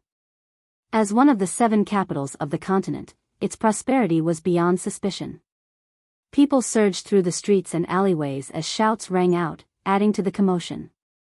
It was bustling and countless experts gathered there. A giant, majestic castle stood in the center of the city like a sleeping primordial beast. A large number of white-robed radiant saint masters who bore various colored badges on their chests walked in and out. This was the headquarters of the Radiant Saint Master Union, the most sacred place to Radiant Saint Masters on the continent since almost all the Class 7 Radiant Saint Masters gathered there at this moment. The heavenly enchantress appeared silently with her zithern veil. She hovered 100 meters in the air as she coldly stared at the castle. Shortly afterward, a powerful presence radiated from her, surging out like a blanket and enveloping the entire headquarters. All the experts within the Union became alarmed. Figures flickered outside the castle as several saint rulers made their way outside as quickly as possible. They glared at the heavenly enchantress. Afterward, around a dozen balls of white light flew out of the castle. They were white-robed radiant saint masters with blue and purple badges. The president and grand elders stood at the very front. Behind them followed other Class 6 and 7 Radiant Saint Masters. The president stared at the heavenly enchantress in interest. When he recognized her, surprise immediately flashed through his eyes, and he said, "Muir, it's actually you."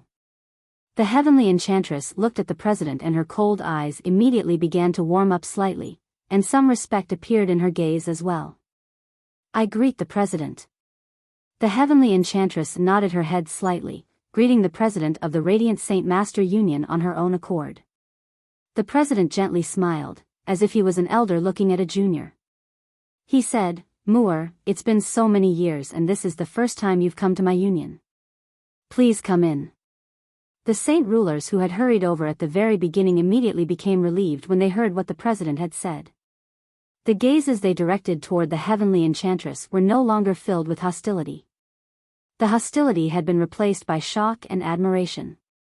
Although her face was covered by a veil, it was not enough to conceal the heavenly enchantress' supreme beauty. Just by standing there, everyone could feel an otherworldly bearing from her, as if she was a goddess. "Esteemed President, I've come visiting this time because I have a matter that I wish the Great Union to assist me with," said the heavenly enchantress.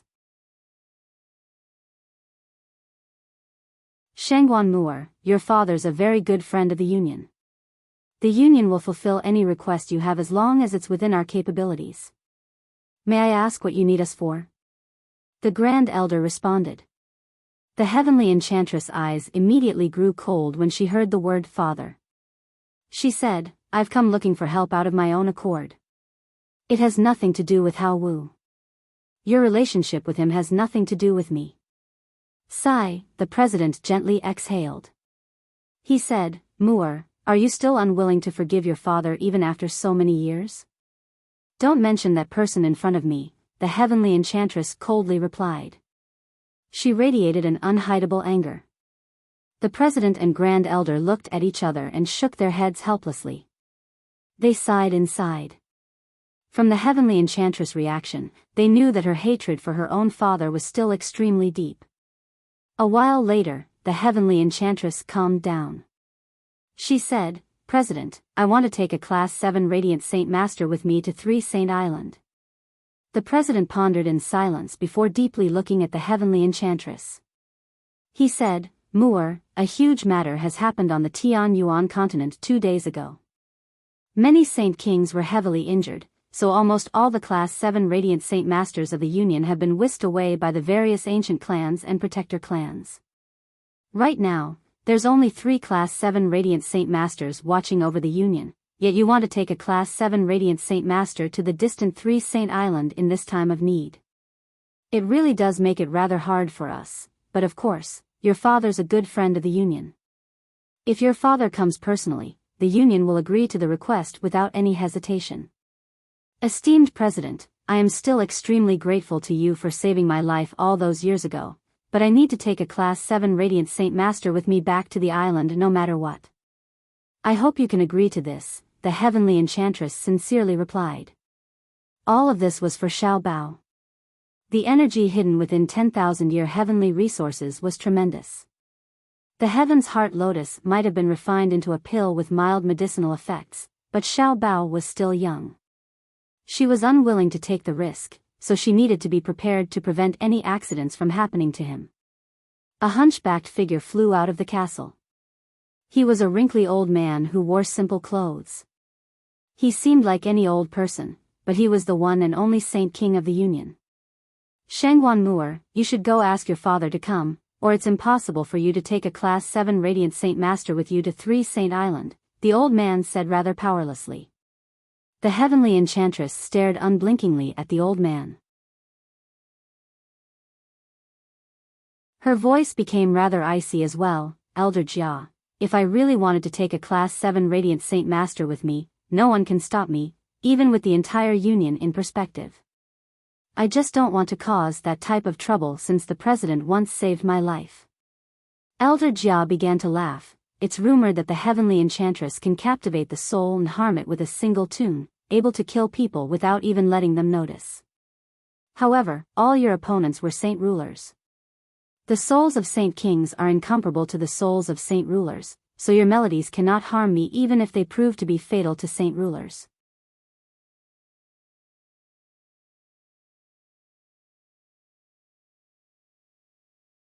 Chapter 1181, Xiaobao the Cripple, 3. The heavenly enchantress could not help but smile scornfully beneath her veil after hearing how confident Elder Jia was. She said, "Elder Jia, why don't you try it then and see whether my melodies truly do pose a threat to Saint Kings or not?" The heavenly enchantress was only grateful to the president within the entire union. Even with Elder Jia's great status, he did not receive any respect from her. Elder Jia flew up. His entire presence suddenly underwent an overwhelming change. In that moment, he had suddenly straightened up and great confidence filled his body. The robes he wore fluttered despite the lack of wind, making him seem awe-inspiring. Elder Jia stood in the sky with his arms crossed. His eyes shone brightly with interest. He seemed like a completely different person from the simple old man from before. "Shangguan Mu'er, do it. Show me just how powerful your melodies are," Elder Jia easily said. He could not see through the heavenly enchantress' strength, but he had heard the legends about her. He still believed that she was a saint ruler. At the same time, the presence from the heavenly enchantress was only at the level of saint rulers despite its strength, so it did not catch the fourth heavenly layer Saint King's eyes at all. "Elder Jia, forgive me." The heavenly enchantress replied rather coldly. She gently placed her white, gentle hand on the zither strings and used a single, elegant finger to gently strum a string. Ding! The crisp sound did not make it very far. It only reached 100 meters before vanishing. The president, grand elder and the saint rulers behind them all focused their attention. They prepared themselves against the enchanting melodies that the heavenly enchantress could play. Abilities that could influence the soul were the hardest to guard against, and the only way to resist was to possess a powerful soul. As a result, they could not take the attack lightly even though the heavenly enchantress did not target them. However, there were no other disturbances after the heavenly enchantress' first note. Unlike everyone had imagined, there was no enchanting melody that could affect the souls of saint rulers, just a clear note that had not caused them any discomfort at all. However, no one realized that Elder Jia's eyes had grown blank from their original brilliance. They had become dull and lifeless. Any light they were supposed to reflect had completely vanished. Afterward, his body gently swayed, and to everyone's surprise, he fell out of the sky. His dull eyes also slowly closed. "Elder Jia! Elder Jia!" With a number of cries, a few saint rulers immediately rushed to Elder Jia's side. They caught his body just before it was about to strike the hard ground. Elder Jia, are you all right?" The saint rulers urgently asked the old man. The president and grand elder became stern as well. They immediately descended to Elder Jia's side, and after examining him, they found that everything was normal. He did not suffer any injuries at all. "Mu'er, what did you do to Elder Jia?" The president looked at the heavenly enchantress and asked with a rather trembling voice. He struggled to believe what had just happened. "President, the elder is fine. He will wake up very soon," answered the heavenly enchantress. The president was finally relieved with that. Still badly shaken, he looked at the heavenly enchantress in the sky and his heart surged. Elder Jia was a mighty saint king, and one that had reached the fourth heavenly layer after all. Yet he was so puny before the heavenly enchantress, being knocked out by a single note. This was rather hard to believe, and he still struggled to accept it all as true even though it had unfolded right before his eyes. At this moment, everyone's opinion of the heavenly enchantress underwent a huge change, whether it was the president, the grand elder, or the saint rulers. All of them had witnessed how terrifying the heavenly enchantress was when a fourth heavenly layer saint king appeared so puny in front of her. Elder Jia slowly opened his eyes. They were filled with confusion, which cleared up instantly. He then sensed that he was laying on the ground, so he immediately became surprised. He climbed to his feet and raised his head to look at the heavenly enchantress in disbelief. His heart began to beat heavily in an uncontrollable fashion after so many years of peace. Elder Jia, are you fine? The president asked in concern. He was the only Saint King of the Union, so his existence was extremely important. Elder Jia completely ignored what the president said, as if he hadn't even heard it at all. He only stared at the heavenly enchantress blankly. He could not help but think over what had just happened inside. He did not feel any discomfort after hearing the clear note, but he felt like he had been hit by a very powerful charm, making his soul become sleepy and making him fall unconscious very quickly. Even with his powerful soul, he could not resist. Elder Jia, you've lost. The heavenly enchantress coldly stared at the old man with her captivating eyes and nonchalantly commented, as if just using a single note to knock out a fourth heavenly layer Saint King was no special matter for her. Sigh, Elder Jia exhaled. His upright figure became hunchbacked again, returning to his previous posture. He said rather dejectedly, I have lost. The power of your melodies really are terrifying. I admit that I am weaker. The president, Grand Elder, and the other Radiant Saint Masters and Heaven Saint Masters all fell silent. A fourth heavenly layer Saint King had just suffered defeat like this and in such a miserable, horrible fashion. He did not even have the opportunity to fight back. Esteemed President, I hope you can agree to my request and let me take a Class 7 Radiant Saint Master back to 3 Saint Island. I will definitely send him back safely very soon. The heavenly enchantress tone changed as she courteously made her request to the president again. Sigh, the president exhaled deeply as well. He stared at the heavenly enchantress with mixed emotions and said, Muir, after so many years, I never thought that you'd actually become so powerful, far more powerful than anything I ever expected. With the strength you've displayed, my union indeed does not have the power to stop you. Whatever, I'll go with you to 3 Saint Island. President, you can't. The union needs you to remain safe. Let me go instead, said the Grand Elder. No. President, Grand Elder, you too are extremely important to the union. You definitely can't leave the union at this point in time. Let me go instead. The only other Class 7 Radiant Saint Master present spoke extremely firmly. The president pondered silently for a while before agreeing, all right then. The 6th Elder can go with Muir to 3 Saint Island. The president then looked at the heavenly enchantress and said, Muir, you must protect the 6th Elder during the journey there. The heavenly enchantress nodded slightly before gently swinging her elegant hand. She ripped open a space gate before leaving the city with the 6th Elder. On the 3 Saint Island, the heavenly enchantress, Xiao Qian, Xiao Yu, Qin Qin, and the white-robed 6th Elder all gathered in a cave filled with luminous pearls. All of them stared unblinkingly at the chubby white boy between them. The boy was very young, only around 2 or 3 years of age. He was extremely cute. His tiny mouth was stuffed full, chewing on the thumb-sized pill laboriously. A streak of saliva ran from the corner of his mouth. The pill was obviously nothing to adults, but it was clearly a little too big for a child who had not grown up completely. The pill filled his entire mouth.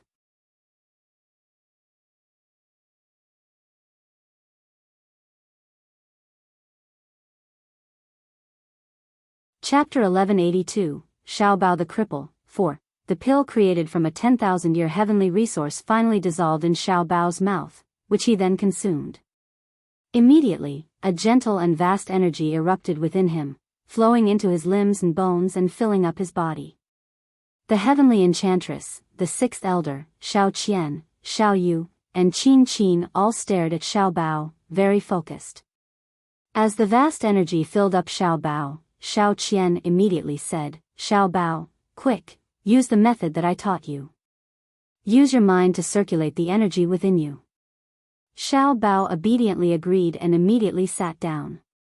He placed his arms on his knees and closed his eyes with a serious expression. He quietly circulated the energy using the method that Xiao Qian had taught him before. Very soon, thin beads of sweat appeared on Xiaobao's forehead. His complexion also became rather unnatural. He could clearly feel the tremendous amount of energy surging within him, but he could not control it as he wished since he had not begun cultivating. In fact, he was still rather unsure of how to control the energy. He was nowhere near a level of mastery. The sixth elder paid close attention to Xiao Bao. He understood why he had come to the Three-Saint Island. The heavenly enchantress had personally visited the Union to bring a skillful Class 7 Radiant Saint Master back with her in order to prevent any accidents from occurring when the boy ingested the pill. More importantly, the medicinal effects of the heavenly resource had already become extremely gentle after being refined into a pill. Even ordinary people would be able to ingest it without accidents, but the heavenly enchantress was still worried, so she had invited a Class 7 Radiant Saint Master. This was more than enough to see just how important the boy was to the heavenly enchantress. Energy appeared continuously within Xiao Bao's body. It was not controlled by him, and instead, it expanded to every corner of his body by itself before slowly fusing with his flesh and organs, or more accurately, it was absorbed by Xiao Bao's flesh and organs. In the blink of an eye, 2 days passed and Xiao Bao had completely absorbed the pill. However, there was still no energy within him. The heavenly enchantress, Xiao Qing, and Xiao Yu, who had been with him through the entire process, immediately extended an arm to sense the situation inside of him. A while later, their expressions abruptly changed. Their faces were filled with disbelief. How is that possible? There's still no saint force in Xiao Bao. There's not even a drop, Xiao Qian uncontrollably exclaimed. A 10,000-year-old heavenly resource is enough for a person who cannot cultivate to undergo a complete rebirth and increase their strength by quite a lot at the same time. But Xiao Bao, no, it's impossible. Xiao Yu shook her head as she appeared to be rather pained. She seemed to refuse to accept what had just happened. There was no room for doubt as to the amount of energy hidden within a 10,000-year-old heavenly resource, yet it was just like nothing to Xiao Bao. Qin was stunned by the outcome as well. She murmured, even a 10,000-year-old heavenly resource isn't enough to change Xiao Bao's constitution. Does that mean that Xiao Bao really is that crippled? Is he even more crippled than a cripple? The heavenly enchantress stared blankly at Xiao Bao's chubby face with her enchanting eyes. She remained silent for quite some time and had become rather dejected. She dared not believe the outcome. She refused to accept it. It had affected her much more heavily than anyone present. Impossible. This is impossible. Only after quite a while later did the heavenly enchantress hoarsely speak. She could not help but think back to what had happened before. Until now, only the heavenly enchantress knew the true identity and origins of Xiao Bao. Xiao Bao was not a child she had found elsewhere, but her own child. He was her own flesh and blood. She had been pregnant with him for 10 whole years, and during the pregnancy, her strength skyrocketed at an unbelievable rate. She knew it was all because of the child in her womb. Other than the dragon saliva that Jian Shen had left behind, the main reason her strength could reach such an unbelievable level in such a short amount of time was Xiao Bao. During her pregnancy, the heavenly enchantress knew that the child in her womb was extraordinary.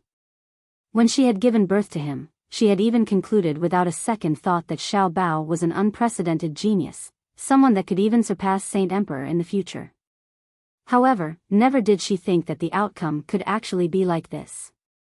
Xiao Bao was no unprecedented prodigy, just a cripple. Even a 10,000-year-old heavenly resource was not enough to change his constitution. He was even more crippled than cripples actually. Sigh, Xiao Bao is so pitiful, Xiao Yu helplessly sighed. She became rather dejected. Xiao Qian said after thinking a little, we don't need to be too sad.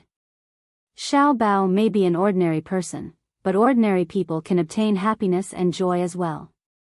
They can live every day without worries, unlike the cultivators of the continent who would erupt into a battle of life and death with just the slightest provocation. Their outcome in the end is miserable. The heavenly enchantress closed her eyes rather painfully. She did not wish to see Xiao Bao be a normal person as they only had a lifespan of 200 years. 200 years were just far too short. She could not imagine the scene of her son slowly aging before her eyes until he passed away. The sixth elder stared at Xiao Bao weirdly. He furrowed his brows tightly and murmured, odd, so odd. It really is very odd. Even a heaven saint master needs quite a lot of time to digest and absorb the energy within a 10,000-year-old heavenly resource, yet this child right before us used just 2 days. This is illogical. That's just how Xiao Bao's constitution is. We've fed him many thousand-year-old and several thousand-year-old heavenly resources in the past, but all the energy would disappear in less than a day. Other than having a body more powerful than normal people, there's been no other changes. Xiao Yu sat on the floor gloomily as she placed her chin on her knees. She was very sad that Xiao Bao was a cripple. Qin arrived before the sixth elder and hopefully asked, "Esteemed Radiant Saint Master, you are knowledgeable, so may I ask if you have any ideas to deal with Xiao Bao's problem?" "I really don't have any," the sixth elder shook his head with a wry smile. This was the first time he had seen a 10,000-year-old heavenly resource fail to change someone's constitution. On the Tianyuan continent, 10,000-year-old heavenly resources were more than enough to allow a cripple undergo a rebirth. However, these heavenly resources were just too rare and too valuable. They were not items ordinary people could afford. Suddenly, the sixth elder seemed to think of something and his eyes suddenly began to shine. He said, "Perhaps only such a sacred item will have an effect." "What is it?" The heavenly enchantress suddenly snapped open her eyes and stared at the sixth elder in interest.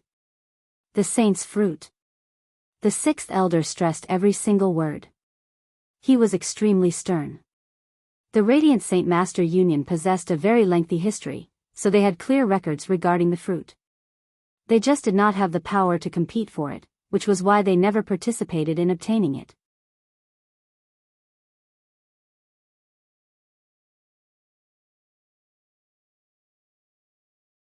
Chapter 1183, Threat, the Saint's Fruit? "What's that?" the heavenly enchantress uncertainly asked. The saint's fruit is a sacred item of the continent. It is a treasure that belongs to us humans. The sixth elder possessed an extremely detailed understanding of the fruit. What he knew was no less than the great elders of the protector clans. He explained everything he knew regarding the fruit to the heavenly enchantress. "Whoa, it's that powerful. A heavenly resource that can actually let a saint king become a saint emperor." Xiao Qian and Xiao Yu immediately cried out when they heard about the heaven-defying nature of the fruit. They were amazed, and Qin was not an exception either. She too was stunned. The heavenly enchantress thought as she shifted her gaze, "No wonder I felt a presence that seemed like a saint emperor appear in a direction far away. It covered the entire continent. I had originally thought that a new saint emperor had appeared on the Tianyuan continent, but I never thought that it was actually just the commotion of the saint's fruit. It's a pity that I was in the ancient medicine village back then, and it just happened to be a vital moment in the refinement of the heaven's heart lotus. I could only watch over the refinement in order to guarantee that no accidents occurred, or I definitely would have went to have a look." The heavenly enchantress looked at the sixth elder and continued, "Sixth elder, are you saying that the saint's fruit can truly make Xiao Bao undergo a rebirth, allowing him to overcome his current situation?" The saint's fruit is a unique item of the world. Its wonders and powerful effects are beyond doubt. I think only the saint's fruit will be able to help the boy if even a 10,000-year-old heavenly resource is useless to him. It's just, sigh. The sixth elder stopped talking and shook his head rather helplessly. "Sixth elder, it's just what?" The heavenly enchantress stared at the sixth elder as she became rather anxious. "It's just that it already has an owner now, and the owner is no ordinary person. Even the 10 protector clans can't do anything to him, so obtaining the fruit is impossible," the sixth elder sighed. He could not help but think of the rumors regarding the person in question. I must say that he really is an unprecedented genius. Not only is he a Class 6 Radiant Saint Master, he's climbed to an extremely great level as a fighter as well. The sixth elder sighed emotionally inside, and his emotions became rather mixed. The heavenly enchantress' expression remained the same. An expert that even the 10 protector clans could do nothing to was not enough to waver her mental state. She inquired, "Sixth elder, just who is this person? Is it the human saint emperor, or is it a saint emperor of the beast god continent?" None of them. The sixth elder shook his head. This person is young. He's only become famous in recent years. Shangguan Mu'er, you spend most of your time on the island and rarely set foot on the continent. You definitely wouldn't know this person. His name is Jian Chen. A gleam of light flashed through the heavenly enchantress' eyes and she immediately responded with a different expression. What? This person is called Jian Chen? Surely he isn't the master Jian Chen we know. Xiao Qian and Xiao Yu immediately stood up in shock. Qin Qin became shocked as well. She immediately pulled out a scroll from her space ring and unrolled it. She asked, slightly emotional, "Esteemed Radiant Saint Master, please see whether it's this person or not." To no surprise, on the scroll was an image of Jian Chen. The image was extremely well drawn. It seemed realistic, as if he was present with them. Qin Qin had drawn the image when she was in the Tianqin clan, and she had kept it ever since. Yes, it's him. Do you know Jian Chen? This time, the person shocked was the sixth elder. His opinion of Qin Qin underwent a change. He had never thought that the lady who was not in possession of much strength would be carrying around an image of Jian Chen, and from how realistic the drawing was, he was certain that the artist had met Jian Chen before and had spent quite a lot of time together. Ah! It really is Master Jian Chen. Since when did Master Jian Chen become so powerful, where even the 10 protector clans can't even touch him? Xiao Qian and Xiao Yu's mouths hung agape as disbelief flooded their faces. The heavenly enchantress stared blankly at the person in the image while her emotions became extremely mixed.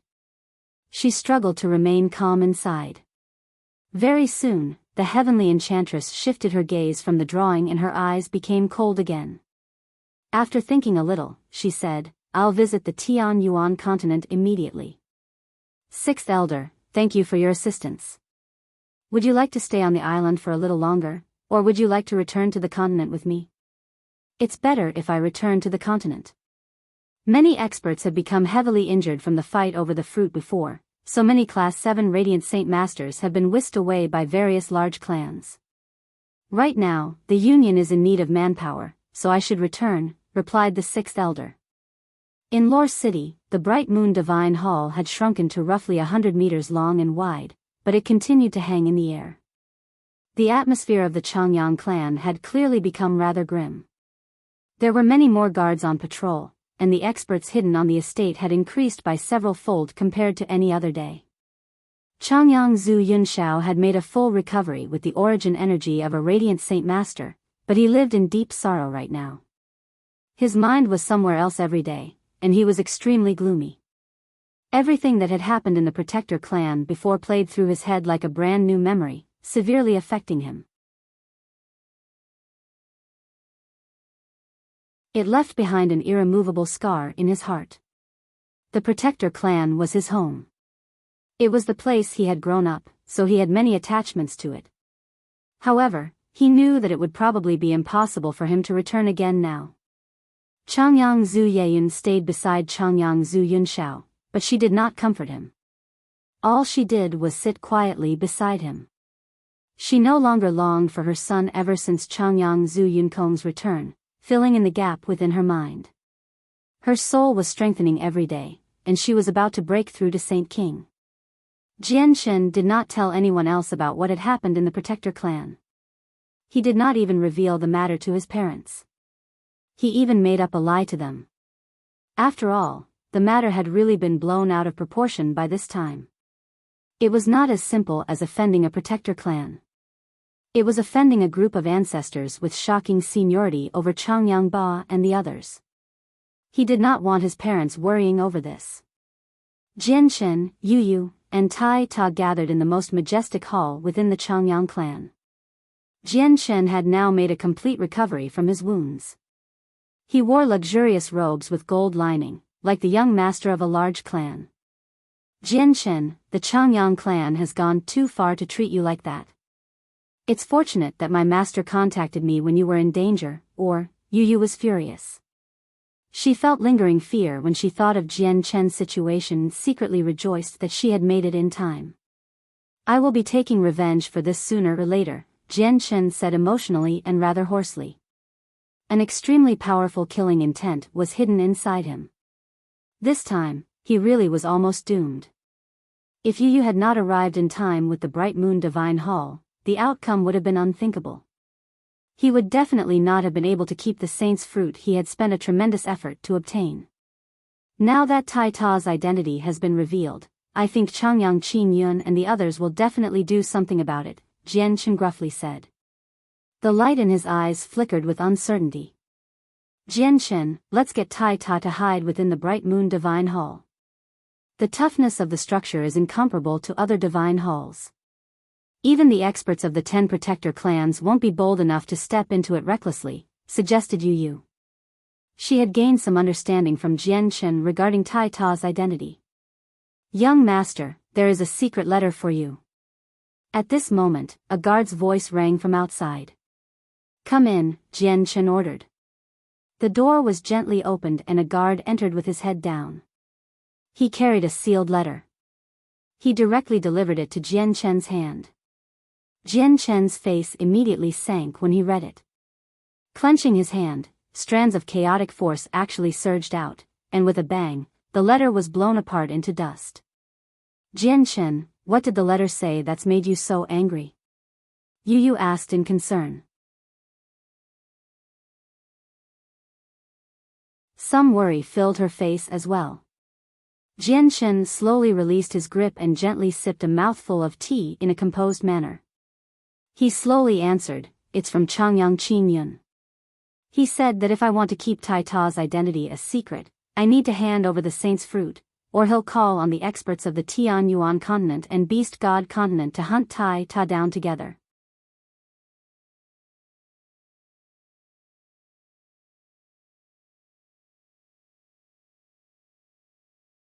Chapter 1184. Poison. Changyang Qin Yun has just gone too far to threaten you for the saint's fruit with such conditions. His actions are no different from a shameless wretch. He's not worthy of being a great elder of a protector clan, Yu said righteously. Jian Chen had only obtained the saint's fruit with the assistance of Rui Jin and the other two after tremendous effort, so it should belong entirely to Jian Chen. Yet, Changyang Qin Yun had posed such a horrible condition on him as the strongest great elder of the Changyang clan as well as Jian Chen Sr., which infuriated Yu. Tai Ta's complexion became rather horrible as well. He silently pondered as he sat there before making up his mind in the end. He said through clenched teeth, Jian Chen, it's best if I leave here. Otherwise, you'll probably get dragged into it when Changyang Qin Yun works with all the people to hunt me down. I know many mysteries of war now. Even if I'm not their opponent, I can run. Jian Chen raised his hand to reject Tai Ta's suggestion without any hesitation. He stared at Tai Ta and responsibly said, Tai Ta, don't ever say things like that again. The protector clans are very powerful, but they're not enough for us to fear. Even if they unite all the experts of the Tian Yuan continent and the Beast God continent, can they really kill us? Tai Ta, don't be depressed. You can't forget that I have the Bright Moon Divine Hall as well. Master has said that the Divine Hall is so tough that even Saint Emperors can't get through its defenses, and she's cast down formations inside.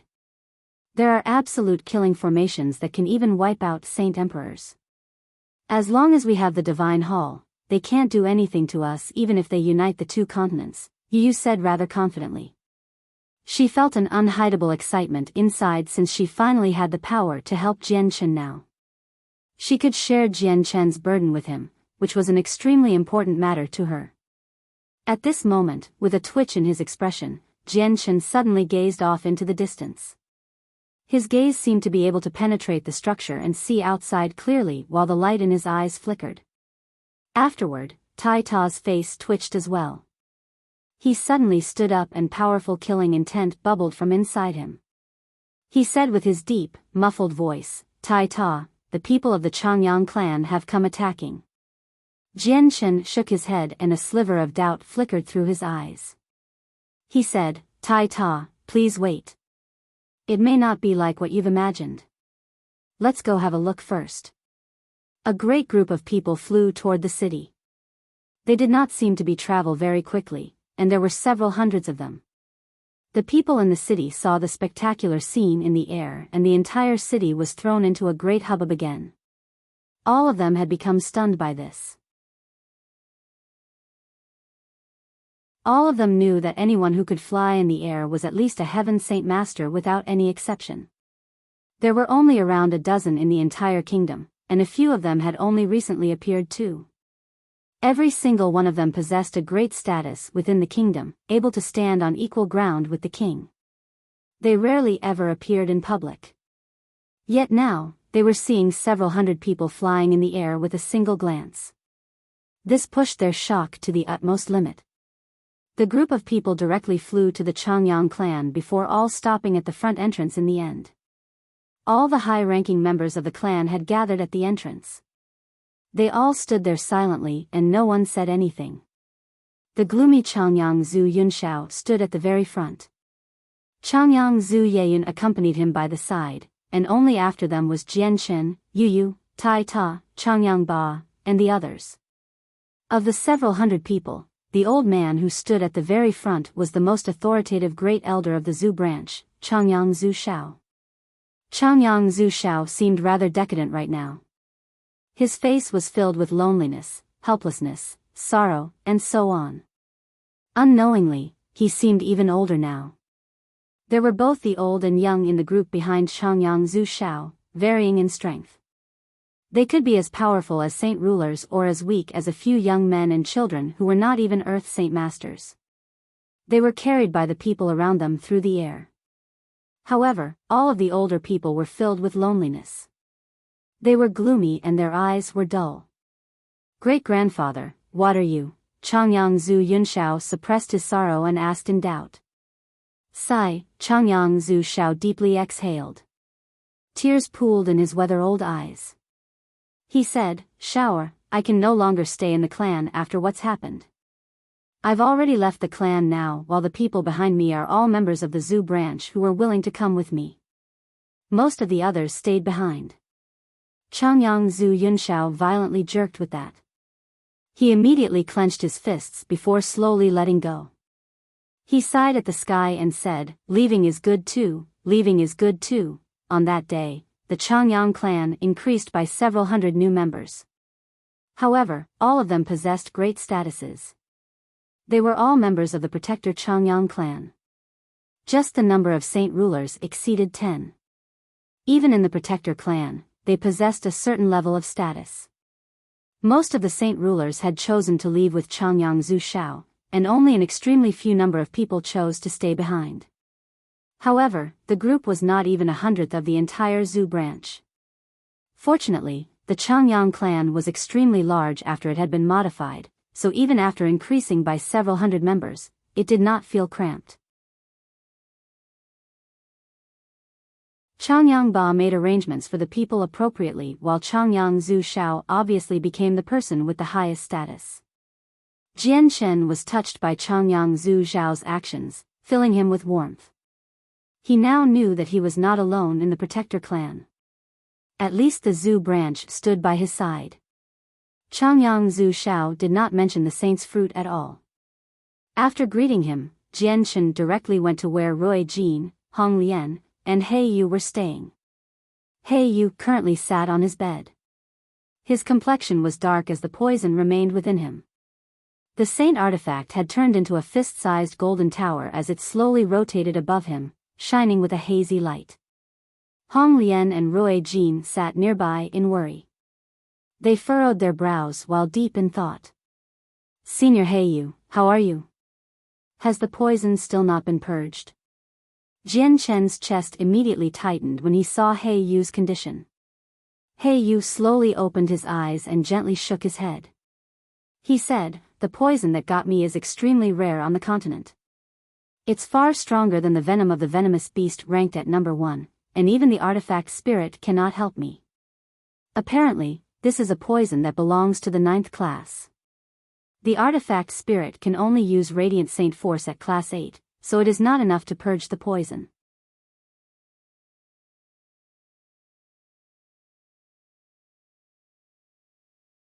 Chapter 1185, Poison of Heaven's End. What? Even the artifact spirit isn't enough to purge it? How can there be such an unbelievably powerful poison on the continent? Jian Shen was shocked by what He Yu had said. Disbelief flooded his face. We've looked through all our inherited memories, and we have no records regarding He Yu's poison, which is why we're helpless against the poison as well, growled Roy Jean. He was extremely good friends with He Yu, so he felt rather horrible with He Yu in so much danger. The room fell silent for a while. None of them said anything as they all felt very heavy inside. The poison's potency had far exceeded everyone's imagination since Roy Jean and Hong Lian had no idea what it was, and even the radiant Saint Force origin energy of the artifact spirit was not enough to nullify it. Hong Lian silently pondered and said, I can vaguely remember that it was a few Saint Kings who poisoned He Yu. They were likely members of a protector clan. A protector clan, Jian Chen softly mumbled. A gleam of light flashed through his eyes and he said, I'll go invite great-grandfather Changyang Zhu Shao. He's also a member of a protector clan, and he's knowledgeable. He may be able to help out. Jian Chen immediately went to invite Changyang Zhu Shao. Without much longer, Jian Chen returned to where the three of them rested with a haggard Changyang Zhu Shao. Changyang Zhu Shao stared at He Yu for a while before he gradually frowned. He heavily said, I know this poison. It's the special technique of the Heaven's Incense School, the poison of Heaven's End. The poison of Heaven's End? How do we get rid of it? Roy Jean paced over to Changyang Zhu Zhao's side and nervously asked. He was extremely worried. It's rumored that the poison can even claim the lives of Saint Emperors. Other than finding the antidote, there is no other way to purge it, replied Changyang Zhu Shao. If that's the case, let's kill our way into the Heaven's Incense School right now. Powerful battle intent radiated from Roy Jean. He was willing to venture into the most dangerous place in order to save He Yu. No, you can't act recklessly with this. I admire your strength very much, and outside the independent realm the protector clans are not your opponent unless they use their emperor armaments. However, that's not outside, but the lair of a protector clan. You definitely won't be able to get anything from attack them like that because even a Saint Emperor can't penetrate through the defenses. If it weren't for the fact that something so big happened between us and the Changyang clan, the Bright Moon Divine Hall would not have been able to get in so easily and then leave without any difficulty, explained Changyang Zhu Shao. Senior Roy Jean, we have to go to the Heaven's Incense School, but we need to make all preparations beforehand. After all, it's different from fighting against the people of the protector clans outside. It's their territory. They have the advantage, said Jian Chen.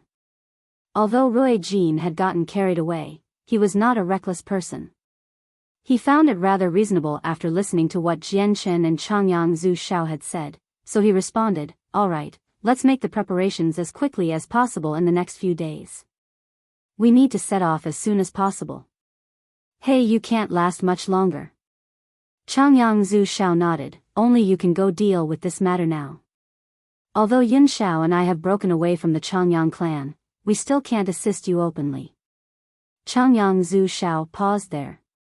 He stared at Jian Chen weirdly before continuing, and you better quickly find a way to deal with your friend's problem.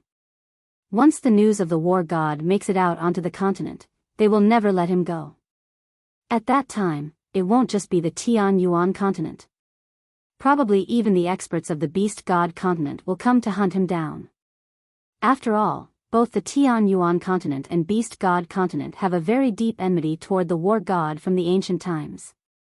Changyang Qin Yun has already sent a message to me. He wants me to use the saint's fruit to exchange for keeping Tai Ta's identity a secret, said Jian Chen. Changyang Zhu Shao silently pondered that, and only after pondering did he speak. Looks like Changyang Qin Yun won't be leaking the identity of the war god soon. We need to stop him in the meantime.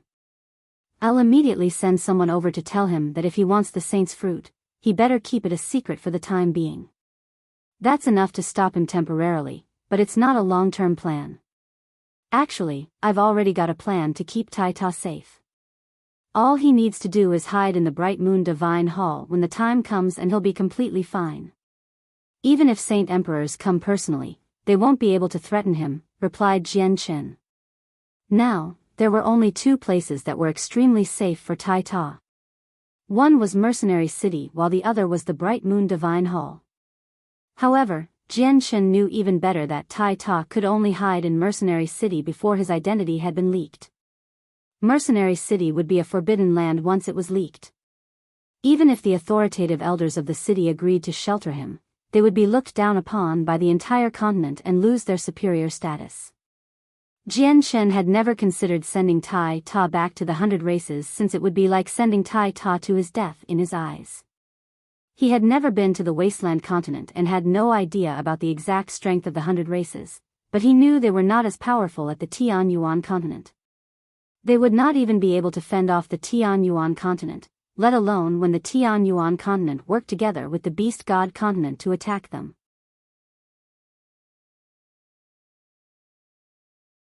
All in all, the people of the two continents would never allow Tai Ta to successfully mature. Once Tai Ta's strength surpassed Saint Emperor, no one would be able to contend against him other than the young winged tiger god.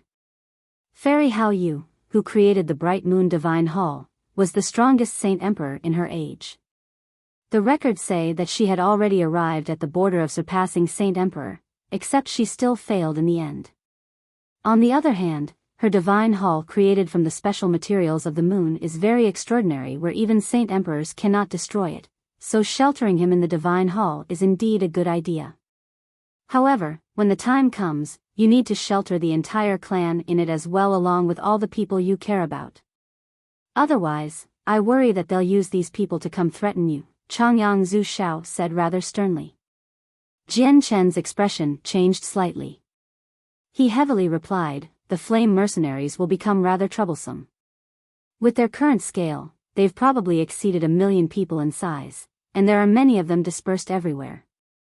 Sheltering so many people in the Divine Hall will be very difficult. At the same time, Fairy Hao Yu is still alive. Her soul remains, and she possesses full control over the Divine Hall. Just in case she doesn't agree, it'll be, you might as well just let me seal up the Protector clan, Roy Jean suddenly piped up. What? You can seal up the Protector clan? Changyang Zhu Xiao was astounded. He stared at Roy Jean in disbelief. Roy Jean nodded, my dragon clan has many paramount legacy secret techniques. There's one that can seal up a region of space. The Protector clan may inhabit an independent space, but its connection to the outside world cannot change. I can use the secret technique to seal up the entrance, and they can't leave like that, nor can they leak any information. Fantastic.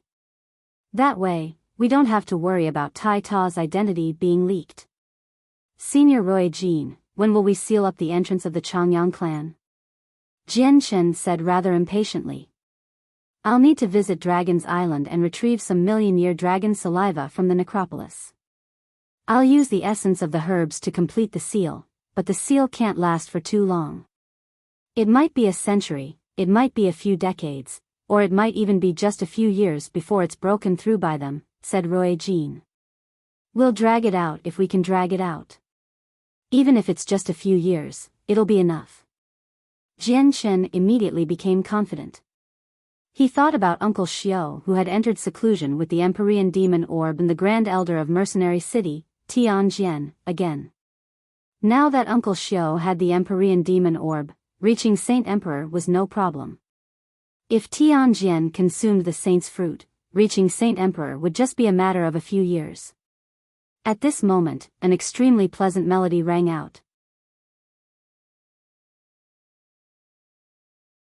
It was very gentle and seemed to originate from everywhere. It made it impossible to find its origins. The moment the melody appeared, the people in the room all stopped talking. Other than Jian Chen, the 4 of their souls started to shake. Their souls were actually affected by the melody. An attack of the soul. What a great method of attack, to fuse such a powerful attack into the melody, Changyang Zhu Xiao heavily commented. Attacks of the soul were the hardest to guard against. the only method would be to forcefully resist it, which was why these attacks were the most terrifying. It's that girl. Why do I feel like her strength has increased a lot since we last met her in the City of God? Hey, you asked on the bed. His voice was filled with evident surprise. Her attacks of the soul are becoming more and more powerful, Rui Jin sternly added. At the same time, he was completely confused after much thought as well. He had no idea how her strength could undergo such great changes. Why has she come? Jian Shen gently murmured before bidding farewell to them. He left the room by himself.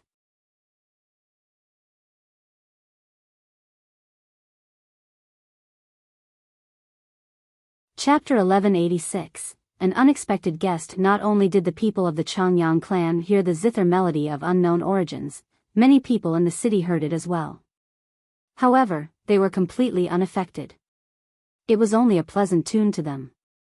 The soul attack hidden within the sound seemed completely useless. Jian Shen flew into the sky where the melody continued to linger. However, he did not find anyone as far as he could see. He could not even find the origins of the melody. Jian Shen slowly closed his eyes with mixed feelings. He then rapidly expanded his presence in all directions. Very soon, he opened his eyes again. He looked to the east and gently sighed. With a sway, he vanished, shooting off into the distance with lightning-like speed. A few seconds later, Jian Shen left the city and arrived on a small hill 10 kilometers away. In front of him was a 2-meter-tall boulder, and a lady sat there with her legs crossed. A simple zither was placed across her knees as her hands slowly slid down the strings. She played a wonderful melody. Jian Shen became filled with extremely mixed emotions when he saw the familiar figure. He had not seen the heavenly enchantress since he had left Dragon Island, so today was the first time in years, yet Jian Shen felt like he had no idea how to confront her. Jian Shen stared at her silently before leaping down and landing masterfully on the rock. He stood a step away from the heavenly enchantress back and gently asked, "Why have you come?" The heavenly enchantress was veiled as usual. It was like she did not hear what Jian Shen asked. Her eyes continued to be fixated on the zither. She played with a great amount of focus, as if the zither was all that existed in the world to her. Jian Shen did not say anything more as he silently stood there. He gazed off into the distance, thinking about something. After some time, the melody finally came to an end. The heavenly enchantress gently placed her hands on the strings and continued to stare at the zither. She said, "I've come this time because I want something." The heavenly enchantress spoke very calmly, and her voice carried a hint of coldness, making her seem unapproachable. The light in Jian Shen's eyes wavered. He gently sighed and said, "I know already. You want the saint's fruit." "Correct, give me the saint's fruit," the heavenly enchantress said in a straightforward fashion. She did not show any politeness, as if she took asking Jian Shen for the saint's fruit as granted. "No, I can't give you the saint's fruit," Jian Shen gently shook his head. He had prepared the fruit for Tianjian, so he could not give it to anyone else. "You have to give me the saint's fruit. I must leave with it." The heavenly enchantress' eyes became rather sharp. "If you're looking for other things from me, I can give them to you. It's only the saint's fruit that I cannot give up." Jian Shen did not give in. The heavenly enchantress suddenly stood up. She stared at Jian Shen in a fixated manner as fury burned inside. She cried out, "With your talent, you don't need the fruit to become a saint emperor, so why are you keeping it? Give it to me." Without any reason or explanation, the heavenly enchantress boldly asked for the saint's fruit. As a father, Jian Shen should have been leaving the best for his child anyway. "I've specially prepared the saint's fruit for Senior Tianjian. It's something I will be giving to him, and I won't be giving it to anyone else other than him," Jian Shen coldly replied. He had no idea why the heavenly enchantress wanted the saint's fruit, nor did he ask why. "You're going to give the saint's fruit to the Grand Elder of Mercenary City, Senior Tianjian?" The heavenly enchantress asked in disbelief. "Correct." With Jian Shen's firm reply, the heavenly enchantress shook violently. She became rather dejected as sorrow filled her eyes. Why would it be like that? The heavenly enchantress softly murmured. Tian Jian had once displayed great kindness to her, so she really could not find any reason to stop Jian Shen from gifting the fruit to Tian Jian. However, Xiao Bao urgently needed the saint's fruit to change his constitution, so the heavenly enchantress really was stuck in a tough dilemma at that moment. Jian Shen watched how she reacted in amazement. His impression of the heavenly enchantress was that she was cold and prideful. Ever since he had met her, she had always appeared to be icy. He had never seen her so dejected. Looks like the saint's fruit is extremely important to her, Jian Shen thought. Although he owed her, he could not give up the saint's fruit. Tears vaguely pooled in the heavenly enchantress' eyes. She had never felt so helpless before. Xiao Bao was just too much of a cripple, and she really had no other methods to help him other than using the saint's fruit. Xiao Bao would remain a normal person for his life if she could not obtain the fruit, and he would only be able to live a short life of 200 years. If she had really found Xiao Bao somewhere, she would not care this much at all. However, he was her own flesh and blood. She was unwilling to watch him be reduced to a corpse in 200 years. Jian Shen felt very curious when he noticed the tears in the heavenly enchantress' eyes. He asked, "I know you're not getting the saint's fruit for yourself. Can you tell me just why you need it? I might be able to come up with other ways to help you. I will be looking for you in the future." The heavenly enchantress coldly turned around. With a gentle breeze, she disappeared into the distance as a blur. She vanished in the blink of an eye. Jian Shen stood on the rock with his arms crossed. He pondered their interaction as he watched the heavenly enchantress leave. Afterward, with a slight movement, he turned into a blur and left as well, returning to the Changyang clan in Lore City. Rui Jin had already left by the time Jian Shen had returned to the clan. He had set off for Dragon Island for dragon saliva by himself. They had already discussed everything, planning to seal up the Changyang clan and then go to the Heaven's Incense School. Hong Lian had vanished as well, having entered the artifact space to prepare the formations needed.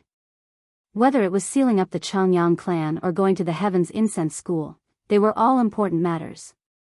They needed to prepare for everything since they would be directly confronting them in their lair. It was not going to be a battle outside. At noon, later that day, a space gate suddenly ripped open above the clan. Two old men in high spirits emerged with smiles. They radiated with powerful presences that engulfed the entire clan. They were two saint rulers.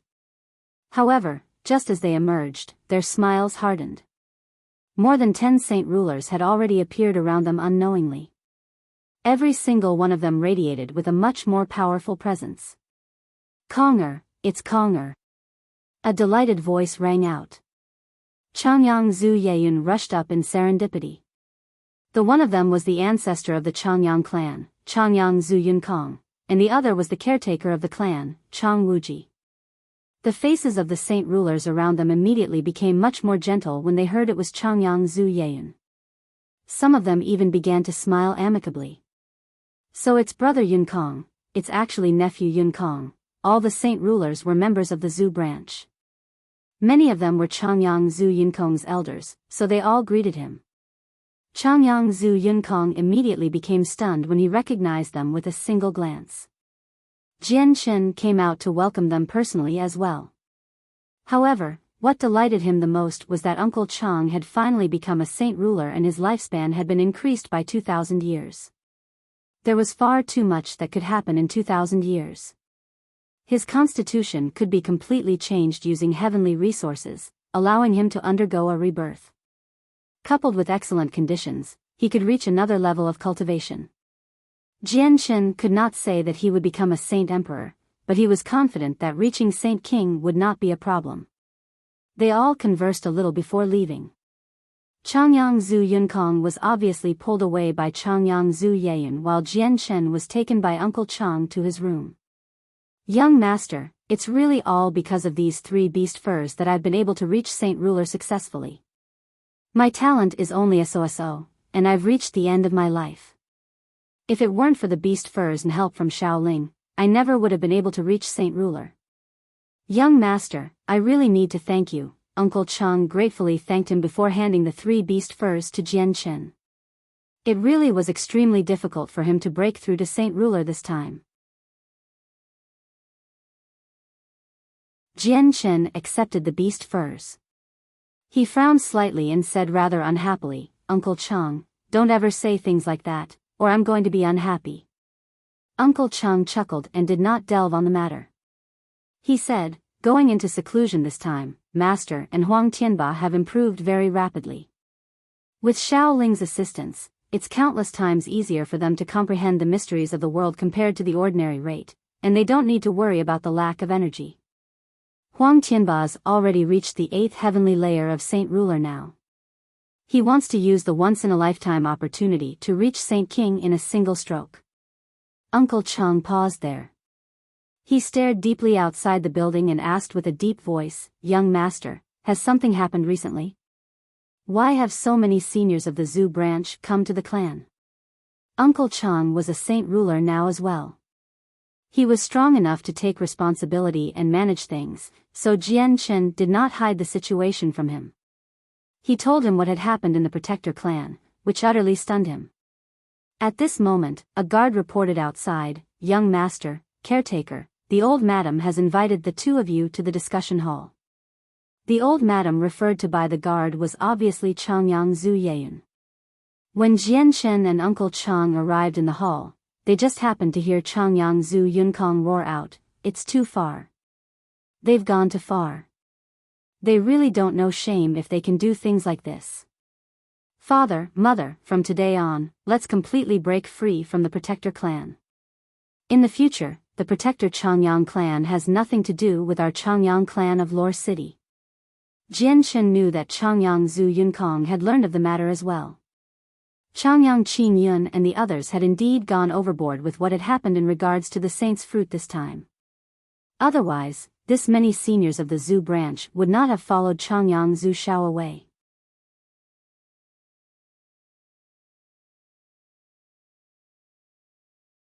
Chapter 1187, The Special Inn of Lore City. Jian Chen, Chang Wuji, Changyang Zhu Yunshao, Changyang Zhu Yunkong, Changyang Zhu Yeyun, Changyang Zhu Shao, and the saint rulers from the Protector clan all gathered together. They focused on what had happened in the clan and their future development plans. Changyang Zhu Yunkong was the most furious of them all. He spoke with a righteous tone as he suggested to completely break free from the Protector clan and make the Changyang clan of Lore City independent, without any connections to the Protector clan. The exodus of Changyang Zhu Zhao's clansmen of the Zhu branch coming to Lore City was already an explanation for everything. All that they lacked was a formal announcement. The atmosphere in the hall became heavy. Changyang Zhu Shao and the others all became extremely heavy-hearted as well. None of them said anything. A while later, Changyang Zhu Shao finally made up his mind. He clenched his teeth. From now on, I announce that I, Changyang Zhu Shao, will be leaving the Protector Changyang clan, and I will no longer have any connection with them. I also announce that I, Changyang Zhu Yunshao, will be leaving the Protector Changyang clan. Changyang Zhu Yunshao was the second person to declare his stance. I, Changyang Zhu Yeyun, will also be leaving the Protector Changyang clan. All the people of the Zhu branch announced their departure from the Changyang clan. They had already been prepared for this declaration since they had followed Changyang Zhu Shao to Lore City. The people who had left the Changyang clan were only a small portion of the Zhu branch. Many more people chose to stay behind, but the people who came were the most powerful force of the Zhu branch. Jian Chen first visited his parents after the meeting. He spoke a little with them before visiting his 3 aunts. His first aunt, Ling Long, and his second aunt, Yu Fengyan, were in rather bad mental states. They had been separated from their children for many years and had not heard a single thing from them, so they missed their children very much. Yu Fengyan was better. Although she had not seen her daughter in many years, she was slightly relieved that her daughter was at least the holy maiden of a powerful organization. However, Ling Long was in a permanent state of alarm. What the pavilion master of the Pure Heart Pavilion had said to her before was deeply embedded in her head. Although Changyang, who had become a disciple of the Pure Heart Pavilion and was heavily favored by the pavilion master, she did not feel happy at all. She feared that Changyang who would abandon his family and friends, thus forgetting about her as his mother. Jian Chen's third aunt Bai Yushuang was extremely happy in recent years. With Jian Chen's help, her son's constitution had been modified, so even though he could not be compared to Jian Chen, his cultivation speed had still increased. He had become an Earth Saint Master just half a month ago. At the same time, Changyang Ku held his marriage several years ago. His wife was a princess of the kingdom, and the king himself had personally mentioned the engagement. Afterward, Jian Chen left the Changyang clan with Yu Yu. They strolled around the city. Jian Chen, where are we going now? Yu Yu clung onto Jian Chen's arm as she looked at him in affection. Her face was filled with her gentle nature. You will find out very soon, Jian Chen smiled. Very soon, the two of them arrived in the center of the city, which was also the busiest area. A 4-story tall inn stood right in front of them. It was extremely luxurious and extravagant. To outsiders, it definitely seemed like an inn that only rich people could enter, but it was the exact opponent. Not only were there rich merchants and young masters of influential families in there were also noisy mercenaries. Yu Yu, let's go in. It's been so long, so it's about time for me to visit Auntie. Jian Chen gently spoke before entering the place with Yu Yu. Even though it was not meal time, there were many people in the inn. The first floor was almost full with a great roaring hubbub of thunderous noise. It was deafening. Clearly, there were divisions regarding the prices of the inn. Most of the first floor was filled with mercenaries who fought and killed outside. They naturally radiated with bold presences. Only a few merchants ate on that floor as well. The wealthy merchants and scions of great clans had all gone to the second floor. They were not present on the first. An inn was a place where conflicts occurred the most. Frequently, a few vile-tempered mercenaries would get drunk off of liquor and lose themselves, fighting in the inn and leading to bloodshed in the end.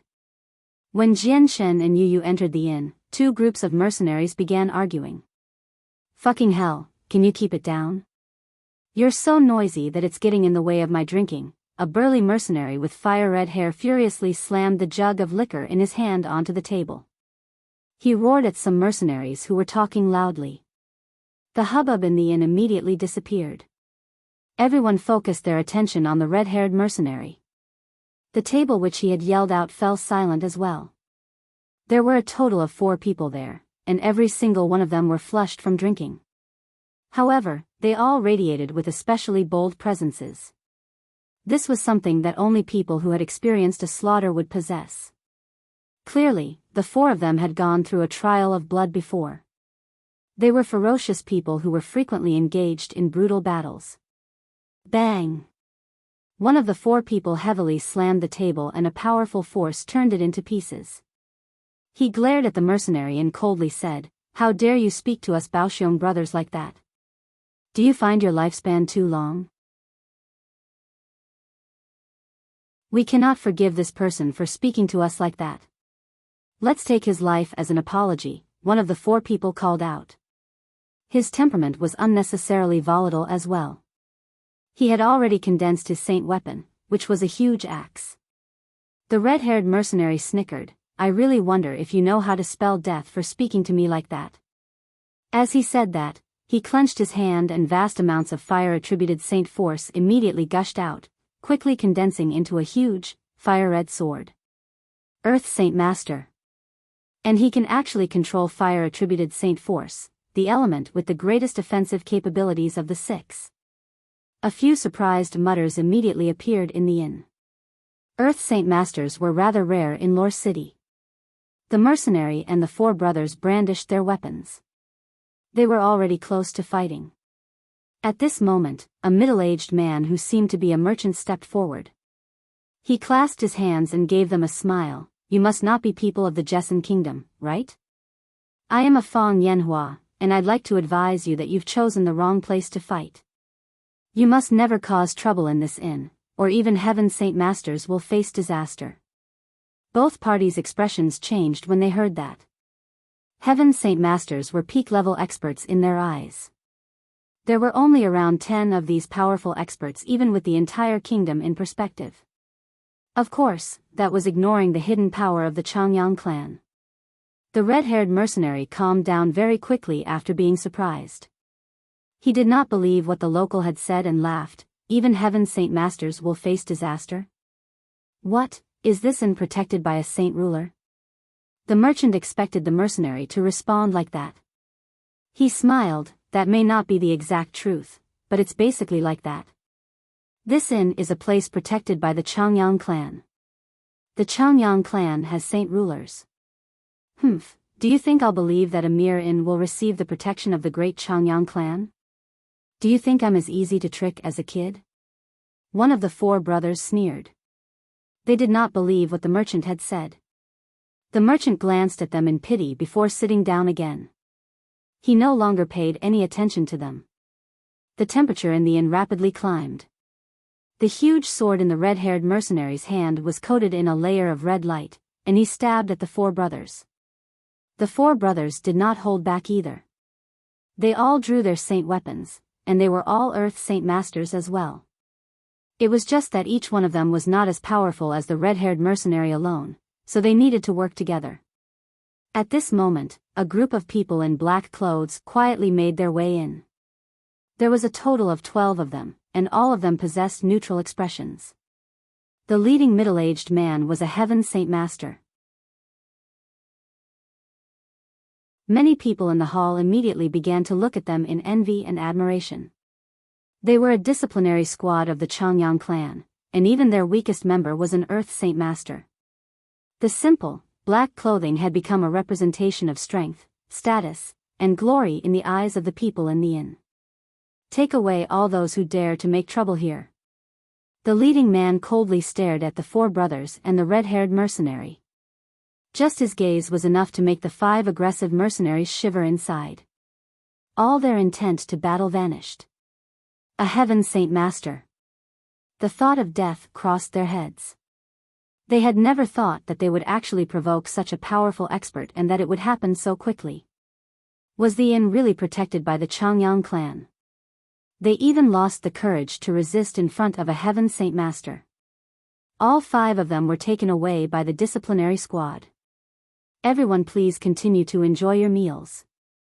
I am the captain of this squad, Jiang Cheng. Please forgive me if I have disturbed you. Jiang Cheng did not act haughtily like a Heaven Saint Master. He seemed like any other person. This was not because he had no pride, but he would only show his pride outside. In the inn, he needed to lower himself even with his identity because he knew very well just how close the owner was with the Changyang clan. He was not even willing to offend the guests of the inn. At this moment, Jiang Cheng's face suddenly hardened. He stared blankly at Jian Chen and Yu Yu, who were about to go to the 2nd floor. His face became filled with disbelief, which was soon replaced by excitement and joy along with unhideable respect and admiration. Jiang Cheng quickly walked over and dropped to one knee in front of everyone. He said with a trembling voice, "I greet the young master and your majesty." Jian Chen smiled as he waved his hand. An invisible force pulled Jiang Cheng from the ground and he said, "A 5th cycle Heaven Saint Master, not bad. Jiang Cheng, guard this inn well. You can become a saint ruler within 100 years. Jiang Cheng became so happy that he was unable to express himself. He emotionally said, "Don't worry, young master. I will use my life to guard this inn.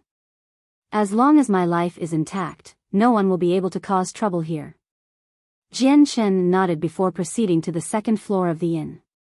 Only after a while did a commotion erupt on the 1st floor. "Young master?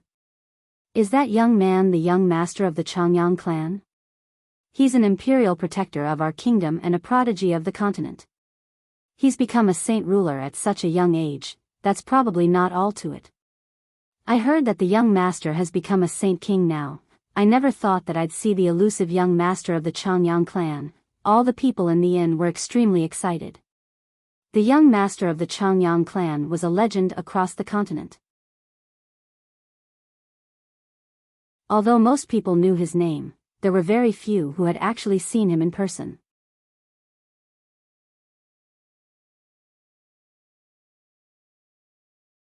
Chapter 1188, A Gift of the Saint's Fruit. Jian Chen and Yu Yu made their way to the top floor of the inn. The decor there was extremely different and did not match the extravagant building. The inn was the one owned by Sans and his mother. Protected by the Changyang clan, it had turned into the most famous inns in the entire city from its initial form. There was no one who did not know where it was in the city, and its name had even rang through the kingdom. However, Sans and his mother only wanted to live a simple life. They did not possess any wild ambitions, or their inn would be much more than it already was with the influence of the Changyang clan.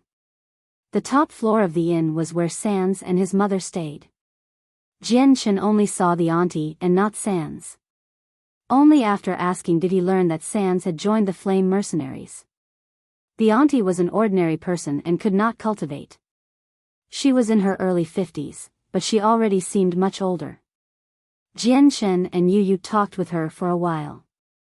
He then asked, "Auntie, I have methods to change your constitution and let you undergo a rebirth. You will be able to cultivate just like us, and as long as you reach Earth Saint Master, your lifespan will greatly increase." Kendall had saved Jian Chen's life before. Since he was no longer around, Jian Chen planned on returning the kindness to her and Sans. As a result, Jian Chen was considerate down to the tiniest detail when dealing with the two of them. If other people had heard what Jian Chen had said, they would definitely be ravished with joy. On the continent that advocated power, there was no one who did not wish to become powerful, as power represented status, glory, and wealth. However, she was not moved at all. What Jian Chen said possessed no attraction to her. She shook her head and said, "I thank you for your kindness, but I just want to be an ordinary person and live a stable life. I want to wait for death so I can meet Kendall in the other world. He's far too lonely there. I want to go and accompany him." Sorrow filled her eyes and tears seemed to pool in them. Jian Chen fell silent. He knew that she had already learned about what happened to Kendall. Although he had always hid it, the truth could not be hidden. Coupled with the fact that Sans had already joined the Flame Mercenaries, the news of Kendall's death was obviously impossible to hide. Yu Yu went up and held her hands. She comforted, "Auntie, don't be so sad. Uncle may have left already, but you at least have Sans to accompany you in this world. You need to put yourself together and watch Sans mature properly." Jian Chen and Yu Yu comforted her. They said a lot to her, staying there for 4 whole hours before leaving. Jian Chen was very silent on the way back. He worried very much about her inside while Yu Yu obediently followed beside him. She affectionately clung to his arm, accompanying him in silence. Her eyes were filled with her gentle nature. Jian Chen sighed gently upon returning to the clan. He wanted to change her fate, but she chose to live a simple life, which filled him with helplessness. "Since Auntie has made the decision herself, we should support her silently," Jian Chen softly decided. Fighters had their world, and mortals had their happiness. He understood it all now. Thinking back to the times when he had ventured through wind and rain, a simple life would have been quite happy actually. Yu Yu arrived beside him and gently hugged him. She stared at Jian Chen affectionately and gently said, "Jian Chen, there are many ordinary people who are much happier than us. If you're willing, I want to live an ordinary person's life with you. The world of fighters is filled with unavoidable fights and battles to the death. It really is very tiring." Jian Chen gently placed his arm around her thin waist as the fragrance from her hair hit his nose. He said, "Yuer, once we get through all the struggles of the Tianyuan continent, we'll find a beautiful, desolate place to settle down like hermits. We won't ever bother with the matters of the continent after that, okay?" Yu Yu raised her head to look at Jian Chen in surprise and delight. Anticipation filled her face and she firmly nodded, "I do hope that that day can come sooner." Jian Chen's lips perked up as he smiled. He lowered his head to kiss her forehead before he said, "But we need to have enough strength to deal with the situation in front of us in order to live a life like that. Yuer, I'll visit Mercenary City immediately. I'll leave the safety of the clan to you. Yu Yu immediately became gloomy when she heard that Jian Chen would be leaving again. She stared at him, unwilling to part with him, and said, I hope you come back soon. Jian Chen nodded in agreement before finding Changyang Zhu Yunshao. He asked him to create a space gate to Mercenary City. Jian Chen was warmly welcomed by Mercenary City, personally received by an elder. He expressed that he had come to see Senior Tianjian, and the elder directly brought him to Tianjian's floating divine hall without saying a second word and sent up a message. It was in the same majestic hall where Jian Chen met with the gray-haired Tianjian. Even though he remained with an appearance of a middle-aged man, his vitality reduced with each coming day. He did not have much time left. Tianjian looked at Jian Chen in delight. When he had first met him, Jian Chen was only an Earth Saint Master. After a few decades, he had completely transformed. He had grown to his current greatness at an unbelievable rate. On the Tianyuan continent, his talent was unprecedented. Jian Chen and Tianjian casually conversed. Then, Jian Chen pulled out a perfectly sealed embroidered box from his space ring. He said, Senior Tianjian, I've caused a disturbance this time to give you this. Under the control of Jian Chen's mind, the box slowly flew toward Tianjian. A sliver of curiosity appeared on Tianjian's face. He opened the box and found a fist-sized fruit sitting quietly in there. It seemed very simple, but through his sharp senses, he could clearly feel an extremely great energy and the extremely profound truths of the world hidden within. The saint's fruit. Tianjian's face immediately and drastically changed. Even with his mental fortitude, he struggled to remain calm after seeing the fruit. He immediately closed the lid after crying out, afraid that the powers would leak away. The fruit had ripened, but it had returned to its original form. Jian Chen, the saint's fruit is far too valuable, and you've risked your life to obtain it. You better take it back and use it on someone else. This bag of bones does not have much time anymore. If I consume it, it would be wasteful. Tianjian returned the fruit to Jian Chen without any reluctance. Senior, I'll be honest. I ventured into the death nest specifically to gift the fruit to you, so it already belongs to you. Please accept it, Jian Chen sincerely replied. He paused before continuing, now that Tai Ta's identity has been leaked, I'm afraid that he will become a public enemy of the continent soon. I hope that after you become a Saint Emperor, you can help Tai Ta out. Tianjian became stern. He heavily said, Tai Ta's identity is indeed a great matter. Probably both the Beast God continent and the Tianyuan continent will have experts who want to deal with him. It's just fortunate that there aren't many Saint Emperors now. Jian Chen, as long as Tai Ta guarantees that he will not lead the 100 races to invade the Tianyuan continent in the future, I will stand with him. Otherwise, I won't be helping him even if you give me the fruit. Don't worry, Senior. If Tai Ta dares to do something like that in the future, would be the first one to resent him. At that time, I will stand with the Tianyuan continent. I swear to protect the lands of us humans, Jian Chen sternly swore. Actually, he had no idea just how Tai Ta would turn out in the future. However, he was his friend right now at the very least, one of his best friends. Tianjian hesitated before finally accepting the fruit. He said, once I become a Saint Emperor, I'll step down as Grand Elder and leave Mercenary City. Otherwise, I'll just cause problems for the city.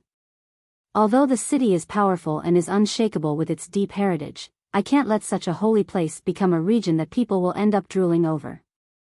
Jian Chen had fulfilled his intentions for coming to the city after giving away the fruit. He immediately left the floating divine hall.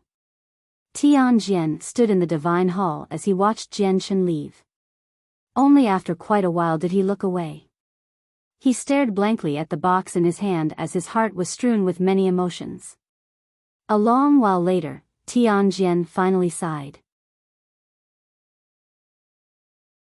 He shook his head rather helplessly and said, I never thought that Jian Chen would risk his life and obtain the saint's fruit after so many difficulties to just give it to me.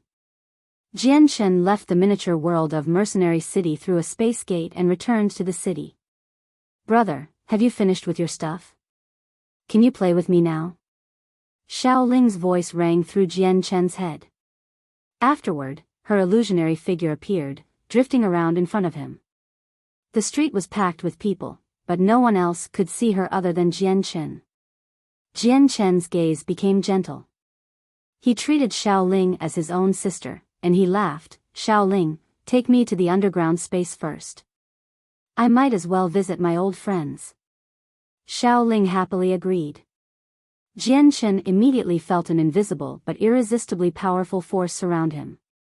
Afterward, the space in front of him blackened. He had already vanished from the street, which did not grab anyone's attention. Xiao Ling floated around Jian Chen in the underground space. She was extremely happy and she proudly said, "Big brother, with my assistance, your friend's strength has increased very quickly. You can't forget what I've done." Xiao Ling looked around and a cunning light flashed through his eyes. She made her way in front of Jian Chen for mystery's reasons and mischievously said, "Big brother, I want a reward. I've helped you so much, so you have to reward me." You're tuning into the Biyao's Wuxia Chronicles YouTube channel. Don't forget to subscribe and join us on this journey to catch the most captivating stories.